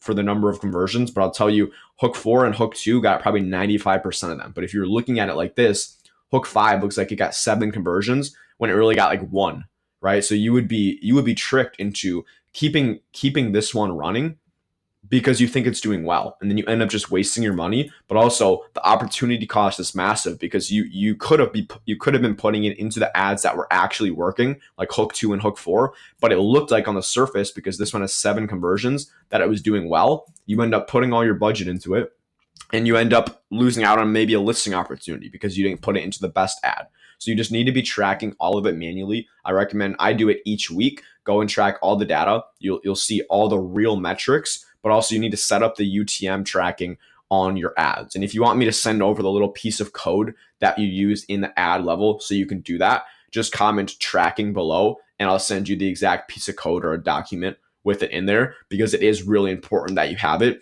if you don't already. Because in this case, I wouldn't have known which ad was doing the best if I didn't have that in there. So that's huge. You're able to know which ad the lead actually came from, and that's the most important thing you can do. I cannot stress on that enough. So that was the exact process how we tested kind of the back end metrics. Now I'm going to go into the actual framework for the ads themselves, which you're probably curious about. Now, something I always say is I'm not going to show you the exact ad word for word, bar for bar, script for script, right? Because if you want that's what people pay me for. That's what you can work with me for. But I'm going to give you the actual framework so you can go and write your own ads, right? I don't want a bunch of people copying my stuff, but I'll tell you the exact framework not word for word, but it follows this exact framework. And I went and looked at the exact script and made this out based on exactly what we were doing. So just make something like this. And I'm telling you, if you put time into it, if you put thought into it, you're going to do well with it. What I would also say is one of my previous videos I made, I think it's titled the YouTube ad template that's getting $14 seller leads with YouTube ads. And that one, I actually have a ChatGPT prompt basically based on this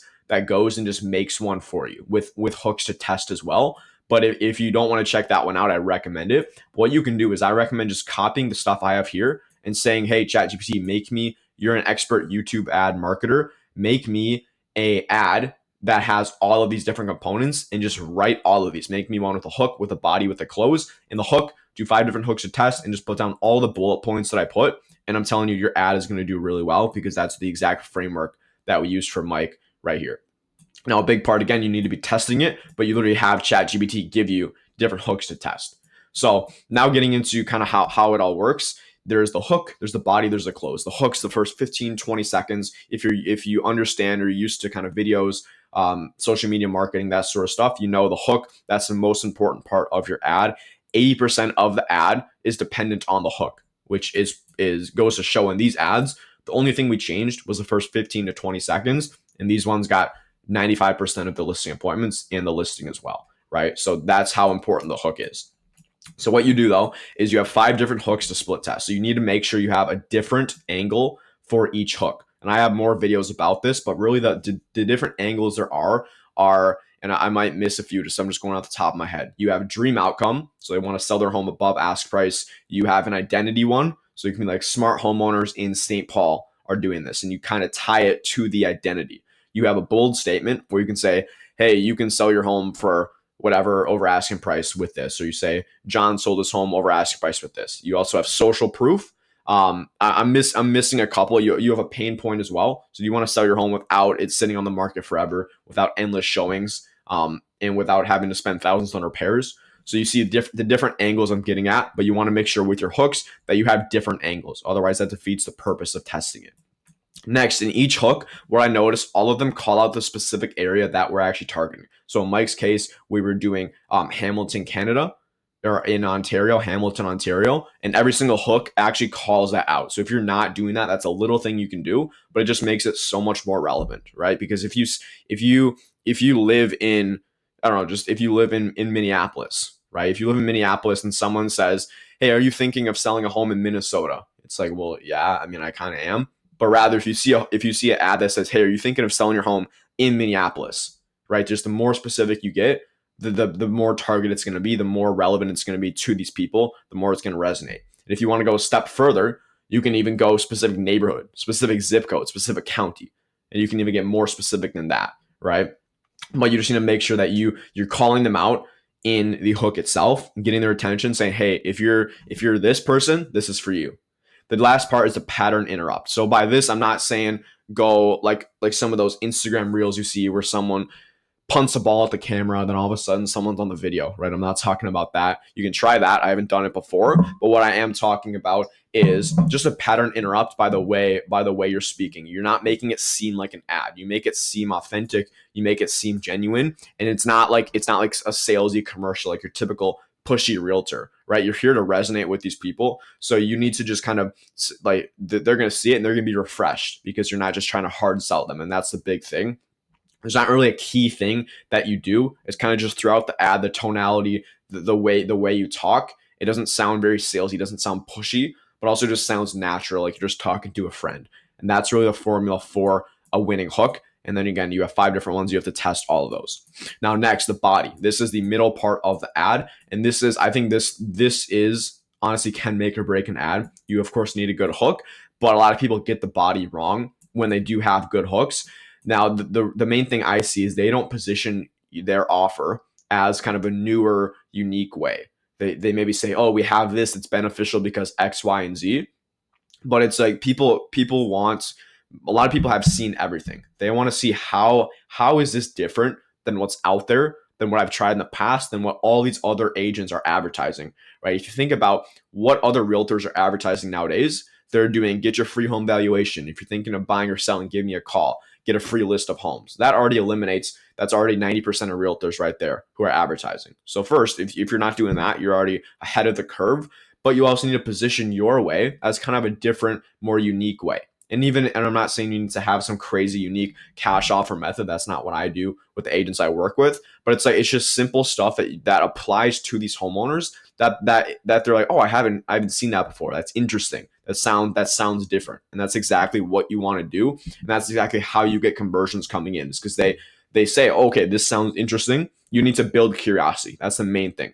If you say something they've seen before, they're like, okay, why should I care? I've seen this a million times, right? But if you have something different, have something unique, that's how you're going to build that curiosity and build it enough for them to actually put in their address, put in their name, put in their number, right? I spoke with a realtor a couple of weeks back, and he was just getting he was asking for their name and email, and he didn't get a single opt-in. And it was because when we looked at the ad, the offer, first of all, wasn't the best, but also it just wasn't positioning it like it was unique, wasn't different, wasn't as beneficial for them as he could have positioned it. And that's the big thing. If you can build enough curiosity, you're able to ask as many questions as you want about their home, right? But it's all about building that curiosity and positioning it as different.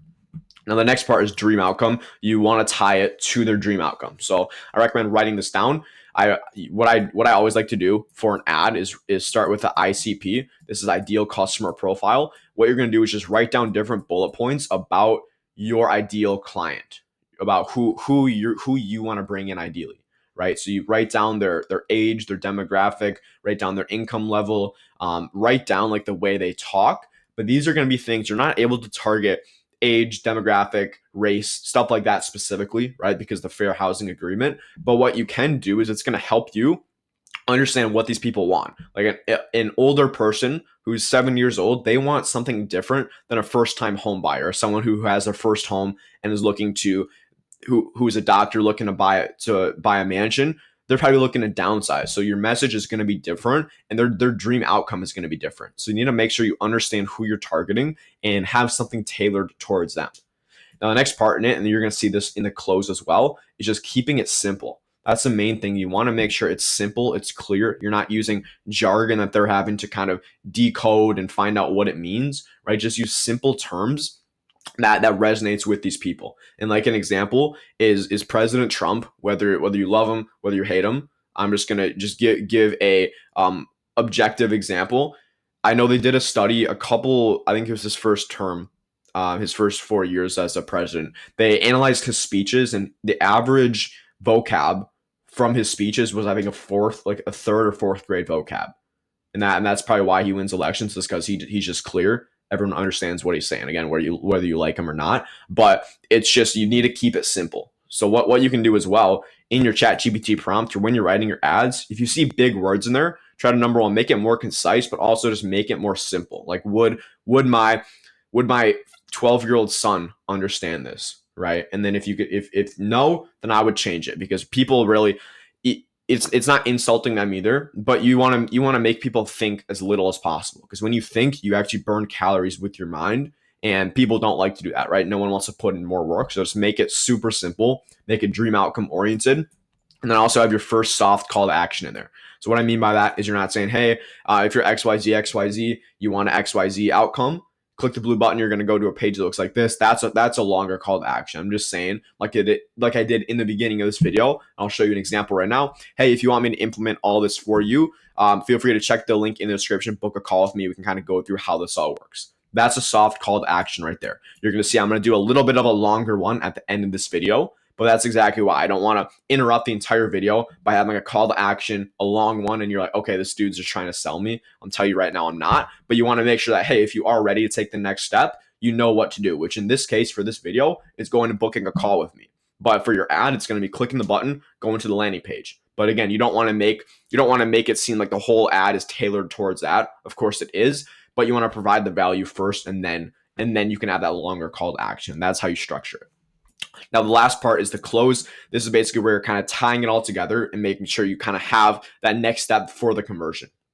And one thing I see is a lot of agents do this wrong, because they get so many clicks, they get so many views on their ads, whether they're spending it doesn't matter what they're spending, but they get so many views and clicks on their ads, but they don't get anyone to actually convert, anyone to actually put in their information. And that's the entire point of an ad, right? If you wanted to just go get views, you wouldn't really care about getting people coming in, but that's not the way it is, right? You want to make money, and that's how you're going to make money, is from those conversions. So you need a way to actually convert this attention, this traffic, into building enough trust where they actually put in their information and convert, and also book on your calendar, right?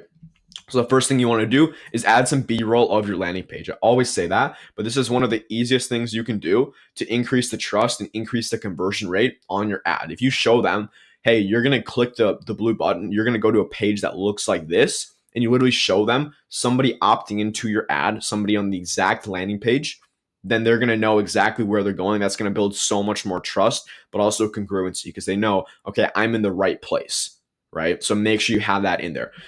Again, simple. I told you this is the main thing. You want to position it like, hey, this is super simple to do. What we're offering, this lead magnet we're offering, is super simple. You're going to get it instantly. It doesn't take much time. And that's the big thing. Again, no one wants to put in work. You're interrupting their video. So you better position your thing as something that is simple, that's quick, but it's actually valuable. Now, the third one is urgency. Now, this is something that you don't have to do, but in my ads, I do like it. And just adding some level of urgency. You don't want to add fake urgency or fake scarcity, but if you do only work with a certain number, or this might be a bad example, right? Everyone wants more business. What I like to do though is, hey, the market's always shifting. The home values may decrease soon, or however you want to say it, but the market's always shifting. So make sure you take advantage of this opportunity while you can and click the button. Right. So just adding some sort of urgency in there. It's not necessary. I've been testing this and playing around with it. I found it does help. But it's a smaller thing, but I wanted to add it in there. And then the last part is, again, the harder call to action. So again, it's going to not be as simple, concise as this. It's going to be, hey, so if you're thinking of selling, you want to see what these homeowners can do to increase the value of their home, sell for over asking price in the least amount of time, click the blue button below, and we're going to send you the exact guide on how you can do this. You're going to learn X, Y, and Z. I think you're really going to like it because it's going to go over all of that and give you a good idea on how you can sell your home.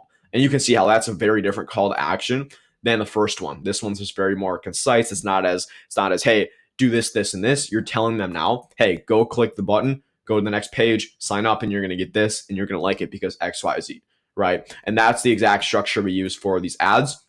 And again, if you want to just put this in a ChatGPT, you're going to be able to have a pretty killer ad just by doing that, right? Just by having it make it for you. If you want me to send this stuff over, send you a screenshot, let me know. Otherwise, you can take out a pen and paper and just kind of write it down. So now you can just go out and literally copy this and go get a listing in 20 days, just like Mike did. Again, I forgot to mention this listing. I think he's listing it at 850. I think the home's valued at like 900 or so, but he'll make about probably like 12,000 ish from that, which is pretty sweet after spending about 1,500 in ads, right? So that's about like a 11 times ROI, which is pretty sweet. So if you could spend $1, get 11 back, I'm sure you do that, right? But anyways, I just give all this away for free because I sell implementation, not information. So I want to give all this away because there's not much out there about YouTube ads for realtors. So if you have the time, you have the money, test the stuff, I would recommend going and doing it yourself. I just gave you every single thing you need. But if you do want someone like myself to set this up for you, basically put this entire system in your business, so all you have to do is just focus on closing the deals, hopping on appointments, then feel free to check the link in the description below.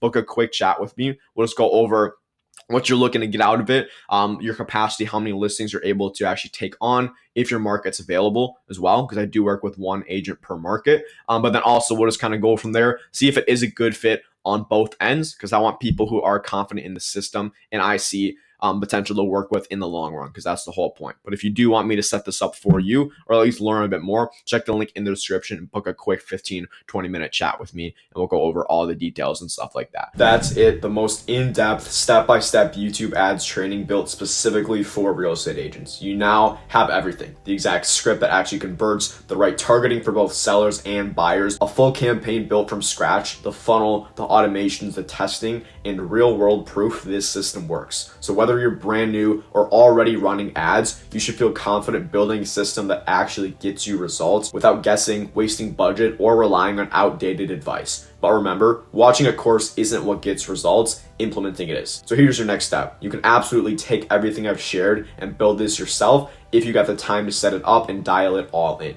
Or if you do want to shortcut the setup, build your landing page faster, scale your ads profitably using a proven system, I can help. Whether you're solo or growing a team, I've helped agents in all kinds of markets turn YouTube ads into their #1 lead source. So just hit the link below to book a free strategy call with me just to see how it would work in your business. Just 15, 20 minutes. No fluff, no pressure, just real help if you are serious about making this work. But I do really appreciate you for watching. If you stuck around this far, now go dominate your market.